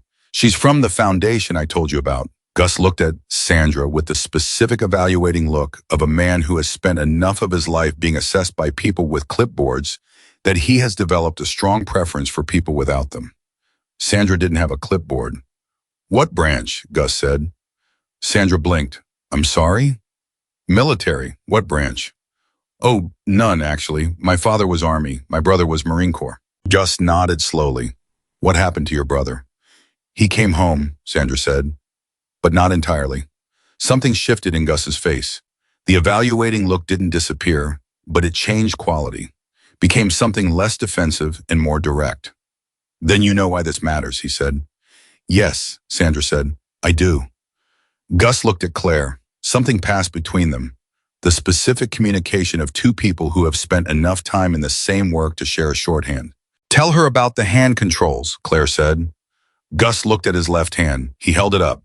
The one with the limited function, the one that had dropped the coffee mug on the kitchen floor and sent him to the kitchen tiles and very nearly to somewhere he didn't come back from, metaphorically speaking. "She built me something that doesn't exist anywhere else," he said to Sandra. "There's no manual for it, no manufacturer option. She figured it out herself, made it twice before she got it right, and charged me for parts only." He lowered his hand. "I'm picking up my bike on Friday. First time on a road in 4 years. Sandra wrote something in the small notebook she'd had in her jacket pocket. "Do you mind if I ask how the injury affected your daily life before the program?" Gus looked at her for a moment. "You want the real answer or the polished one?" he said. "Real," Sandra said. "I stopped going outside," he said. "That's the short version. I could manage inside. Inside had things I could control. Outside had everything I'd lost control of, and it was all right there, and I couldn't." He stopped. "The motorcycle was never just transportation for me. It was the way I moved through the world on my own terms. When I lost the hand function, I thought that was over." He looked at Claire. "She told me on the first call, tell me what you need, not what can you do, not what's possible, not what the manufacturer recommends. What do you need?" He looked back at Sandra. "I told her, and she built it." Sandra stopped writing. She looked at Claire. Claire looked at the work order she was pretending to review. "How many veterans have come through this program?" Sandra said to Claire directly. "Formally enrolled, with completed restorations or modifications, 47, Claire said. "Currently active, meaning bikes in progress, 9. "And you run this alone?" "With Marcus," she said, "and currently with some additional help." She hesitated for just a moment. Then she said, "Sandra, can I tell you something about the 4 young men you met this morning?" Sandra looked at her. She told her. Not the parking lot version. She'd told that story enough times now that she could hear when it was becoming a performance of itself, and she refused to let it. She told the real version, the one that included her own fear the night of the parking lot, which she hadn't admitted to anyone except the kitchen floor at 3 in the morning. She told the version that included her father's voice in the grant application written by hand at 3 in the morning and Delacroix coming back through the door on Wednesday night to ask whether his presence would hurt her chances. Sandra listened without writing anything. When Claire finished, Sandra looked across the shop to where Delacroix was working with Daniel on the brake system of Lena Chu's Sportster. They were arguing quietly about something, Daniel pointing at the left grip assembly, Delacroix shaking his head, the specific disagreement of two people who both think they know how something works. "Which one is Delacroix?" Sandra said. "The one who thinks Daniel is wrong," Claire said. "Is Daniel wrong?" Claire looked. "About this particular brake assembly, yes," she said. "But he'll figure it out." Sandra watched them for a moment. "How did you get from the parking lot to this?" she said. Not critically, with genuine curiosity. "My father used to say, you can't fix the meaning of damage," Claire said. "You can only build from where it leaves you." Sandra wrote that down. The visit lasted 3 hours. Sandra spoke to Marcus for 20 minutes about operational logistics and sourcing, which Marcus handled with his characteristic mix of competence and enthusiasm that made him the best possible person to talk to about things Claire found tedious. She spoke to Lena Chu, who had arrived mid-morning not for her bike. It wasn't ready yet. But because Claire had called and asked if she'd come, and Lena Chu was the kind of person who showed up when asked because she knew what it meant to need people to show up. Lena was 44, compact, with the direct eye contact of someone who had learned that hesitancy costs more than it saves. She had been a logistics officer. She talked about her injury with the flatness that Gus used, the flatness that wasn't emotional distance, but was something more like emotional precision. "I was told by 3 separate professionals that I would not ride again," she said to Sandra. "I was told it matter-of-factly, like it was a logistical assessment. Here are your limitations. Adjust accordingly." She looked at her right hand, at the space where her 3 fingers were absent. "Nobody asked me what the motorcycle meant to me. Nobody asked what I would lose if I stopped." She paused. Claire asked, "What did you tell her?" Sandra said. "I told her it was the only time I felt completely like myself," Lena said. "On the road, just the machine and the road, and every decision mine to make." She looked at Claire. She understood that without explanation. "Why?" Sandra said. "Because she's a rider," Lena said. She didn't grow up being told motorcycles were too dangerous for women. Her father taught her before she had a chance to absorb that message. So she doesn't see the limitation first. She sees the rider. Sandra looked at Claire. Claire looked at the Sportster. 2 more days on the controls, she said to no one in particular. The moment that broke something open happened at 11:47, and it happened because of Brandon Delacroix, and it happened completely without Claire's planning. Sandra had moved to the corner of the shop where the Harley sat under its tarp, because she was the kind of visitor who looked at everything, and the tarp was conspicuous in the way covered things always are. She had not asked about it. She was standing near it, not touching it, just being near it, the way people stand near things they sense are significant. Delacroix noticed. He had been across the shop, hands on the Sportster, and he looked up and saw Sandra standing near the tarp, and he put the wrench down and walked over. Claire watched this happen and said nothing. Delacroix stood beside Sandra and said, "That's her dad's bike." Sandra looked at him. "We broke it," he said, "me and the others, in that parking lot." He said it completely level, without the defensive edge that had been in his voice the first 2 weeks, without the performance that came before it. Just a fact, stated by the person responsible for the fact. Sandra looked at the tarp. "What was it like," Sandra said carefully, "when you realized what you'd done?" Delacroix was quiet for a moment. "I didn't realize it that night," he said. "That's the honest answer. That night I thought we'd scratched a bike." He paused. "I started realizing it when I met Gus. When he talked about the machine, being the way he moved through the world on his own terms." He looked at the tarp. "And then I started thinking about Claire's father sitting in his garage and teaching her mechanics, and how every imperfection on that bike was from a ride he took, a place he went, something he lived through." He stopped. "And we just scratched through all of it, with a key, for nothing." The shop was very quiet. "For nothing," he said again. Not dramatically, with the particular weight of someone who has finished a calculation and doesn't like the answer. Sandra looked at him for a long moment. "What are you going to do about that?" she said. "Work," he said, "until the bike is fixed, and then keep working."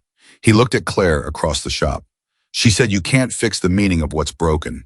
You can only build from where it leaves you. Sandra turned to look at Claire. Claire was looking at the torque wrench in her hand. I'll help restore it, Delacroix said. If she'll let me, I want to be one of the people who puts it back.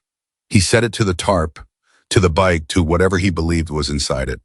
I can't undo the scratch, but I can be part of what comes after it. Nobody said anything. Then Gus Ferraro, who had been sitting in the shop's one chair drinking his third coffee, said from across the room, Son, that's the most useful thing any person can say.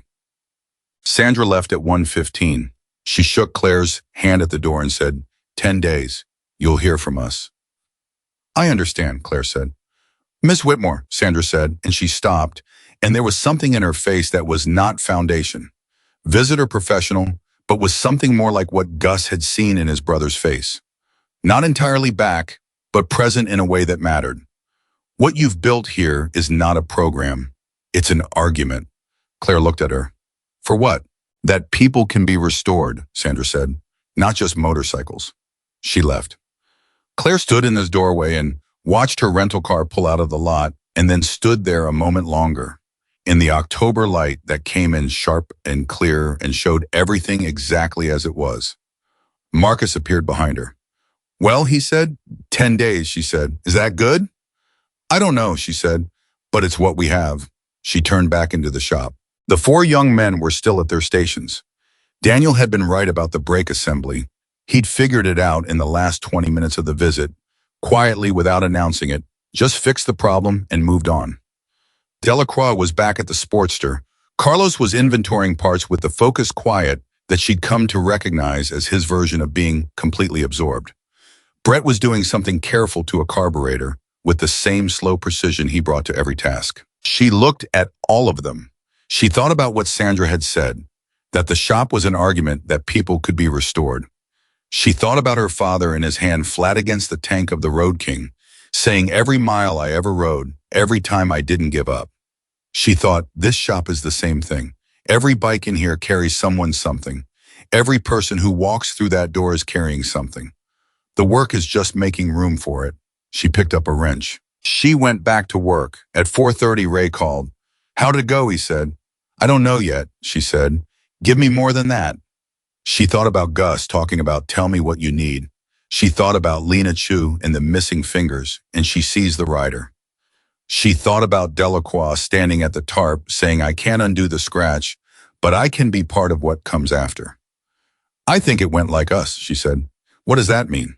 Complicated, she said. Real and not finished. Ray made the sound, not a laugh, not anything, but itself recognizable and warm. When are you starting on Rudy's bike, he said.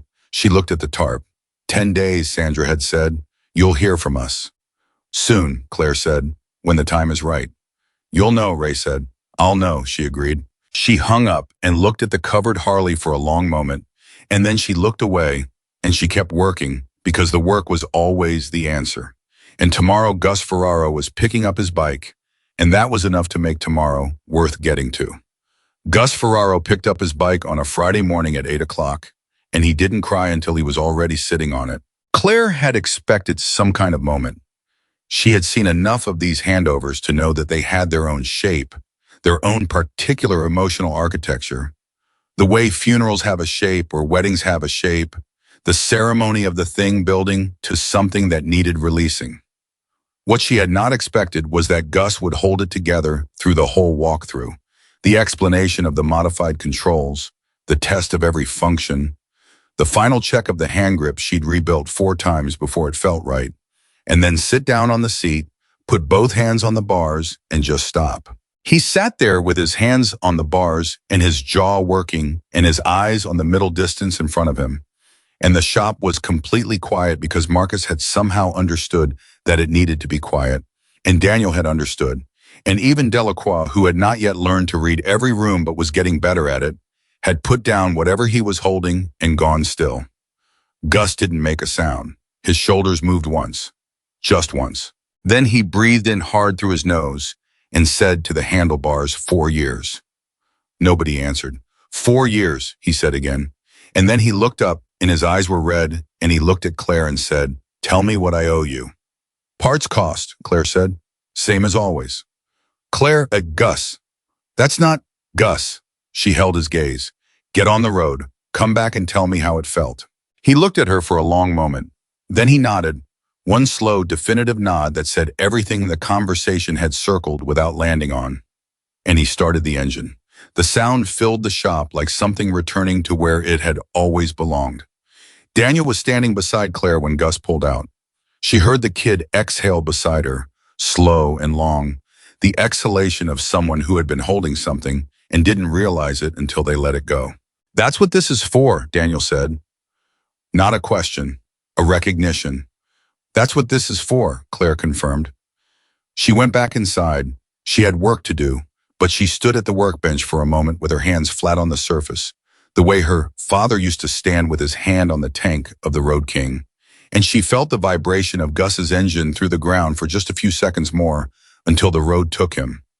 Then it was quiet, and she picked up her tools. The 10 days Sandra Kellerman had promised became 11, then 12, and on the 13th day, Claire stopped checking her phone with the focused attention she'd been giving it and started checking it with the distracted resignation of someone who has decided that whatever happens will happen at a time that is not convenient, which is when most important things happen. She had other things to focus on anyway. Lena Chu's Sportster was finished on day 8, and Lena had come in with a friend, another veteran named Patricia, who wore her service on her face in the way some people do, not as a wound but as a permanent adjustment, like someone who has recalibrated their center of gravity and walks differently because of it. Patricia watched Lena go through the controls and said nothing for a long more time and then said to Claire quietly, "Do you take women?" "The program takes veterans," Claire said. "What do you ride?" And that was the beginning of intake number 48. Gerald Fitch called on day 10 to ask whether she had any update on her situation. The question had a particular quality, not cold but careful, the careful of a man who is genuinely torn and is trying to determine which side of the tear he'll end up on before someone decides for him. "Not yet," Claire said. "The development company is pushing for an answer," he said. "I understand," she said. "Claire, Gerald, I am not asking you to lose money for me. I'm asking you for time." A pause. "How much time?" "A few more days," she said. Another pause. Longer. "I'll tell them I need to review the contract language," he said. "That buys a week." "Thank you, Gerald." "Don't thank me yet," he said. But his voice had something in it that was not quite resolution, but was moving toward it. She hung up and told Marcus.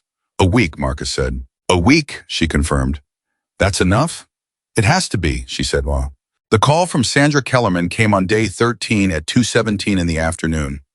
Claire was elbow deep in a primary chain case and her phone was on the workbench 3 feet away, and she heard it ring and looked at the number and felt something drop through her stomach in a way that had nothing to do with fear and everything to do with the recognition that this was the moment. Not a moment leading to the moment, not another step, but the actual thing. She wiped her hands on the shop rag. She picked up the phone. "Sandra," she said. "Claire." A pause, just a half second. The pause of someone who knows they are carrying something significant and is taking the weight of it seriously. "I'm calling with the Foundation's decision." The shop was not quiet. Marcus was running an air wrench in the back. Daniel and Delacroix were arguing again about something she couldn't hear clearly. Carlos was moving parts around the shelf with his characteristic methodical sound. All of it continued, oblivious, while Claire stood at the workbench and held the phone against her ear and waited. "The board met yesterday," Sandra said. "It was not a quick meeting." "Okay," Claire said. "There were 2 other programs in consideration," Sandra said. "Both excellent, both with strong track records and solid operational structures." Claire said nothing. She had learned a long time ago that the people who fill silence with reassurance are usually the ones about to deliver bad news. And Sandra Kellerman was not filling the silence, which was either a very good sign or the kind of composure that comes from having delivered both kinds of news and knowing that neither deserves drama. "The board voted to fund Desert Freedom Garage," Sandra said. The air wrench stopped, not because Marcus had heard anything, just because it did. In the sudden quiet, Sandra said, "Full grant amount, 3-year commitment with the expansion option to 2 additional cities at the 18-month mark, contingent on operational benchmarks that I believe. Based on what I saw Thursday, You will not have trouble meeting. Claire put her free hand flat on the workbench. She was not going to be dramatic about this. She was absolutely being dramatic about this, internally in the place where she kept the things she didn't perform. Claire, Sandra said. I'm here, Claire said. She stopped, started again. Thank you. Don't thank me, Sandra said. I want to tell you what pushed the decision. The board viewed the site visit notes, the application documentation, the testimonials from Gus Ferraro and Lena Chu that I included in my report. She paused. And I included something else. I included what Brandon Delacroix said at the TARP.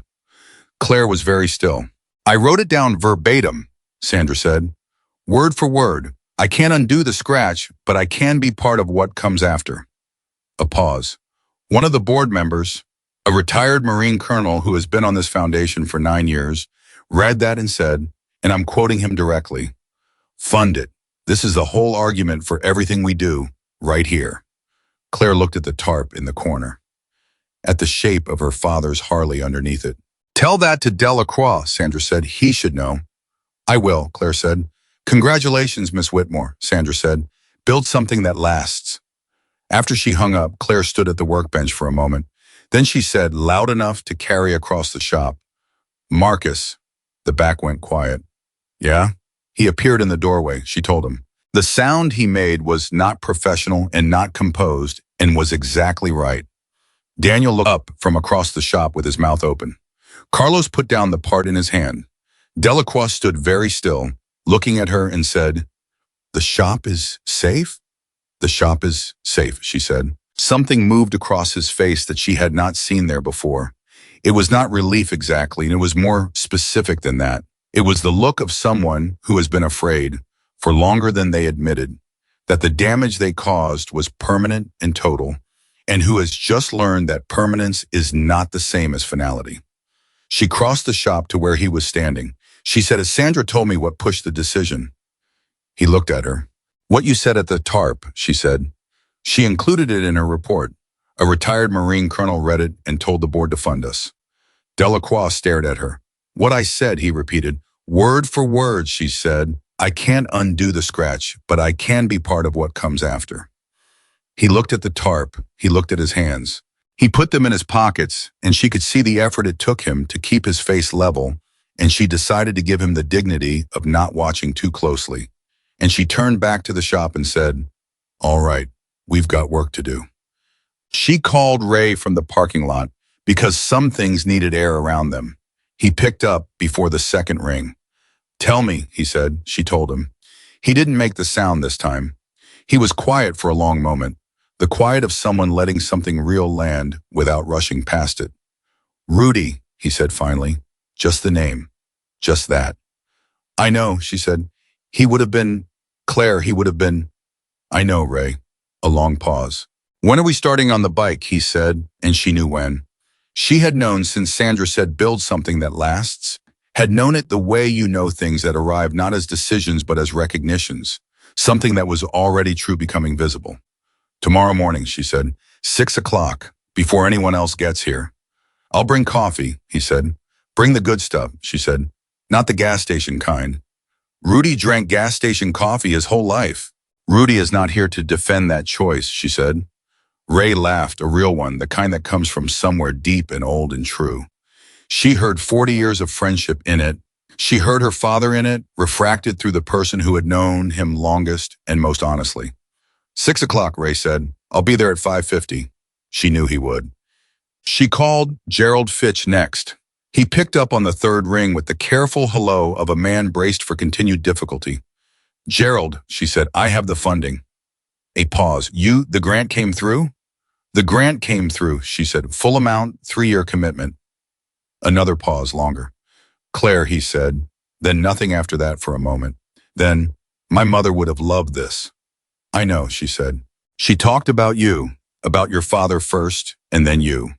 He cleared his throat. She said Rudy Whitmore was the kind of man who made the street better just by being on it. He was, Claire said. She said the same about you. He cleared his throat again. I'm going to tell the development company I'm not selling. Claire was quiet. I know it cost me something, he said. I've been running the numbers. I can manage. The building's been in the family since my grandfather built it. I think, he stopped. I think some things are worth the cost. She thought about her father saying a motorcycle is not made of metal, it carries someone's memories. She thought about how that was true of buildings too, of streets, of every place where something real had happened between people who meant something to each other. Thank you, Gerald, she said. Don't lose the building, he said gruffly, and hung up. She stood in the parking lot and felt the October air on her face and thought that the world was occasionally, unpredictably, in the most ordinary and surprising ways, exactly what it should be. She called Ray back. Change of plans, she said. What's wrong? Nothing, she said. I want to start tonight. A beat. The bike? The bike, she said. Now, come now. Claire, it's 4 o'clock. Ray, come now. She heard him stand up, heard the familiar sound of keys. 20 minutes, he said. He was there in 17. They stood together in front of the uncovered Harley for a long time without doing anything. This was right. This was the correct way to begin. Not with tools, not with assessment, but with presence, with looking, with the acknowledgement that what you were about to work on deserved more than efficiency. Ray had his coffee in his hand, the good kind. He'd stopped somewhere on the way. He looked at the scratch on the tank for a long moment. Kids did that with a key, he said. Key, she confirmed. He shook his head slowly, not in anger, in the way you shake your head at something that is beyond a certain kind of comprehension. The seat, he said. I know. The leather is, I know, Ray. He put his hand flat on the tank, the same gesture her father had used 24 years ago in a garage in South Phoenix when she was 18 and thought she knew everything. The same gesture that had given her the first sentence of the language she'd spent the rest of her life learning to speak. He stood like that for a moment. Okay, Rudy, he said quietly. We got her. Claire picked up the first tool. She started at the seat because the seat was the hardest thing, and she had learned from her father and from 20 years of working on machines that you start with the hardest thing when you're strongest, not when you're tired, not when you have already spent yourself on the easier problems. She examined the cut in the leather for a long time close up with the work light angled directly on it. The cut was clean. Whatever was used had been sharp, and it ran diagonally across the center of the seat.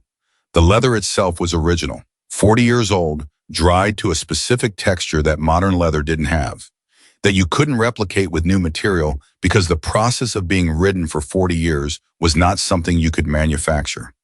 The stitching along the cut's path had separated, and the stuffing beneath showed through, compressed and aged. Mendez, she said. Ray looked at her. Roberto Mendez, she said, out in Tucson. He does restoration leather, old stuff. I've sent him 3 seats in the last 2 years. Can he match it? He can't replace it, she said, but he can repair it in a way that holds the original. He told me once that his job is to make the repair invisible while making the leather strong. She looked at the seat. He's the only person I trust with this. Call him, Ray said. It's 4:30. Call him. She called him.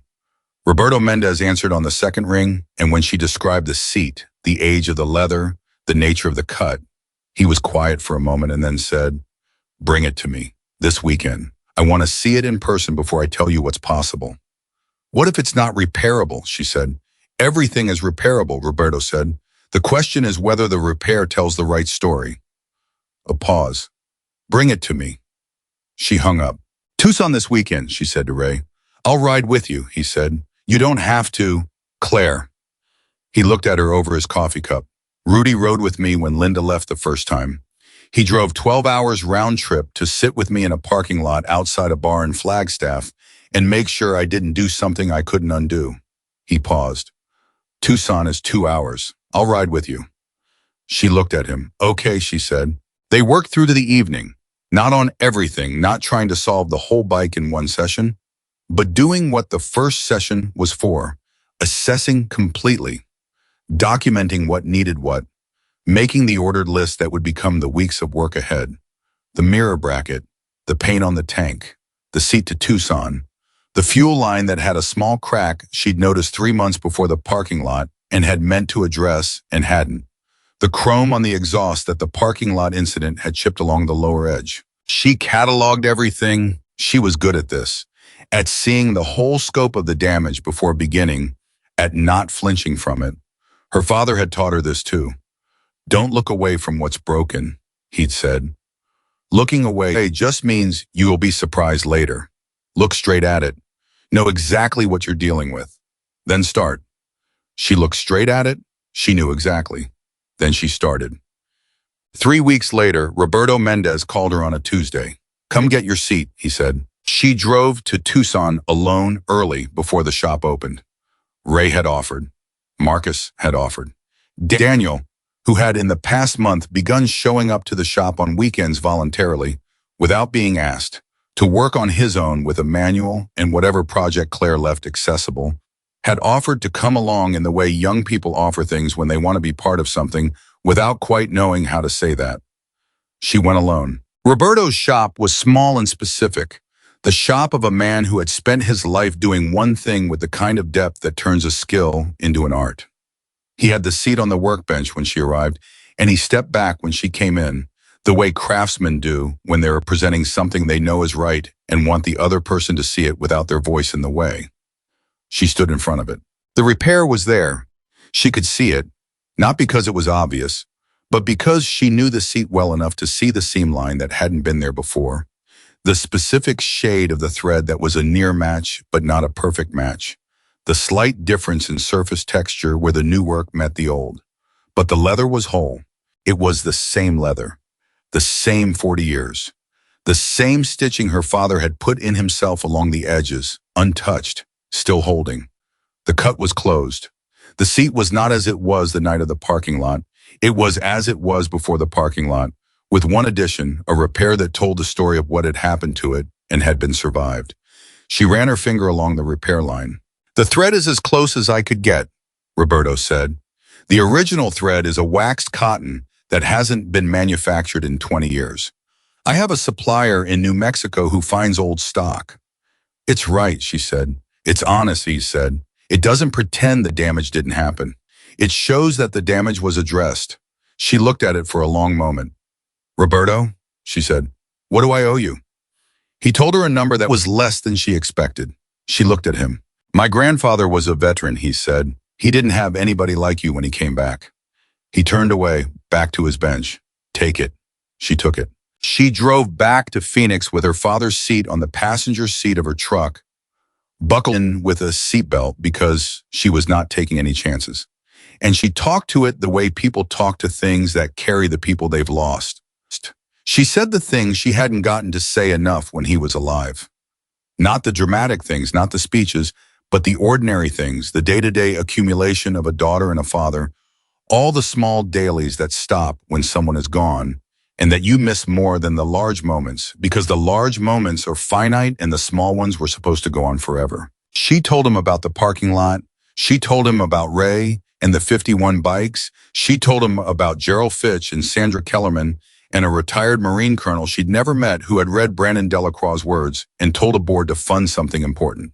She told him about Daniel Reeves, who had arrived on a Monday at 6:52, 3 minutes before Delacroix, and who had started, without being asked, reading her father's copy of the Harley-Davidson factory service manual that she kept on the shop shelf, because he wanted to understand the bike from the beginning. She said, Dad, there's a kid in my shop who showed up to break something and started wanting to understand it instead. I think you would have liked him. She said, the seat is fixed. Roberto fixed it. You can still see where it was cut. I'm going to keep it that way. She said, I think that's right, don't you? Keeping the repair visible, so it's part of the story instead of hidden underneath it. She drove through the October desert, and the light was the kind of light that happens in that part of the country in that part of the year. And the truck was warm, and her father's seat was beside her. And she was not sad, and she was not happy, but she was something more complete than either of those things. She was fully present in the fact of the life she had built, and the people in it, and the machine she was going to restore, and the road that would carry it forward. She was her father's daughter. That was always going to be enough. The restoration of the 2009 Harley Road King took 11 weeks. 11 weeks during which the shop on Cochise Street ran on grant funding for the first time in its existence, which meant Claire could pay Marcus properly for the first time, could order parts without the calculation that had been her constant companion for 15 years. 11 weeks during which Lena Chu got on her Sportster for the first time and came back to the shop 20 minutes later with her face doing the same thing Gus's had done. That particular reckoning of someone who had been told something was over and has just discovered that over is not a fixed address. 11 weeks during which Brandon Delacroix served out his 200 hours and then, on the morning his final day was complete, stood in the doorway of the shop for a long moment and then came back inside and said to Claire, "I want to keep coming." She looked at him. "Not for the court," he said. "Not because I have to." He looked at the bikes in progress. At the Harley, which was in the final stages of reassembly, the tank repainted in the original black, the new mirror brackets fitted, the seat back in place with its honest visible repair. "I want to learn the rest of it." "The rest of it takes years," she said. "I know," he said. "You'd be starting at the bottom," she said, "and sweeping floors, sorting parts, same as when you walked in." "I know," he said. "And if a veteran comes in who has a problem with you being here, their comfort is the priority, not yours." He nodded. "That's fair." She studied him. 3 months ago, Brandon Delacroix had stood in a parking lot and laughed at a woman he believed couldn't fight back. He had been wrong about the woman. He had been wrong about the fighting. He had been wrong, most fundamentally, about what power was and where it lived and what it was actually for. Han had spent 11 weeks learning the correct version. "Monday," she said, 7 o'clock. He nodded. He didn't smile because this was not a moment that called for celebration. It called for seriousness, for the seriousness of a person stepping into something they understood was larger than themselves and intended to honor it. He left. She watched him go. Daniel at the workbench said nothing for a moment. Then, "Did you just hire him?" "I invited him to keep learning," she said. "Is that different?" "Ask me in a year," she said. The day she finished the Harley, she called Ray. She did not tell him it was done. She just said, "Come to the shop." He heard something in her voice and came without asking. He walked through the door and stopped. The Road King was in the center of the floor. Fully assembled, the black paint had been matched as closely as was possible, not identical, because the original had 40 years of sun and road on it that no new paint could replicate, and she had not tried to replicate it. The new paint was fresh and clean and sat alongside the older panels that she'd left original, and the difference was visible, and she had left it that way deliberately. The tank had been color matched on the scratch panel, and the rest had been left as it was, weathered and real. The seat carried Roberto's repair across its center, the thread slightly different, honest. The new mirror brackets held new mirrors that were the correct vintage style, not identical to the originals because the originals were gone, but right in the way things can be right without being identical. The bike was not the same as before the parking lot. It was the same bike. There was a difference between those two things, and the difference was the entire point. Ray stood in front of it with his hands in his pockets and looked at it for a long time. Then he said, "Rudy," just the name. Then he put his hand on the tank. Claire watched him stand there with his hand on the tank, the way her father had stood 40 years ago and the way she had stood 100 times since.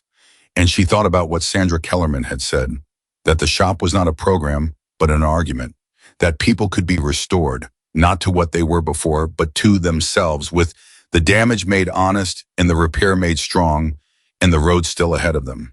"Are you going to ride it?" Ray said. "Yes," she said. "When?" She looked at the bike, at everything it carried, at her father's stitching along the seat edges, touched, still holding.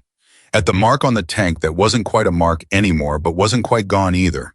The ghost of the scratch, beneath the new paint, invisible and permanent simultaneously. "Now," she said. She got on. She put her hands on the bars. She sat there for a moment with the engine off, just being on it, just letting the weight of it settle under her the way it always had.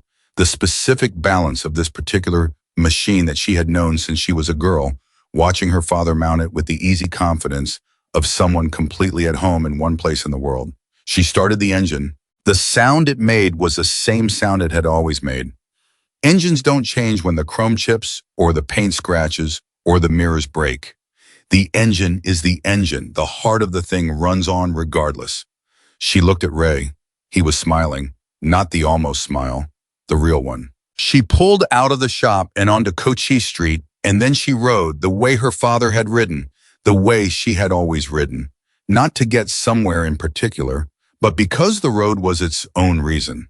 because forward motion was its own argument, because there are things that can only be understood in movement, and this was one of them. She rode through Phoenix in the October morning, past the VA office where the flyer had been on the wall, past the Dusty Spoon 60 miles out, because she needed to pass it, because the road that started there needed to be ridden through. She did not stop. She rode past it at 60 miles an hour and did not look away. She rode until the desert opened up completely around her, until it was just the road and the engine and the sky, in the particular silence that is not silence at all, but the sound of everything that matters reduced to its simplest form. She thought about her father. She thought about him the way you think about someone when you're doing the thing they taught you to do. Not with grief, not with the ache that had been her companion for 11 years, but with something cleaner and more honest than grief. With gratitude. With the recognition that some people leave such a specific and irreplaceable shape in the world that the world itself carries their outline long after they're gone, and that if you look at the right things in the right light, you can still see them. She looked at the road ahead. She saw him. She rode.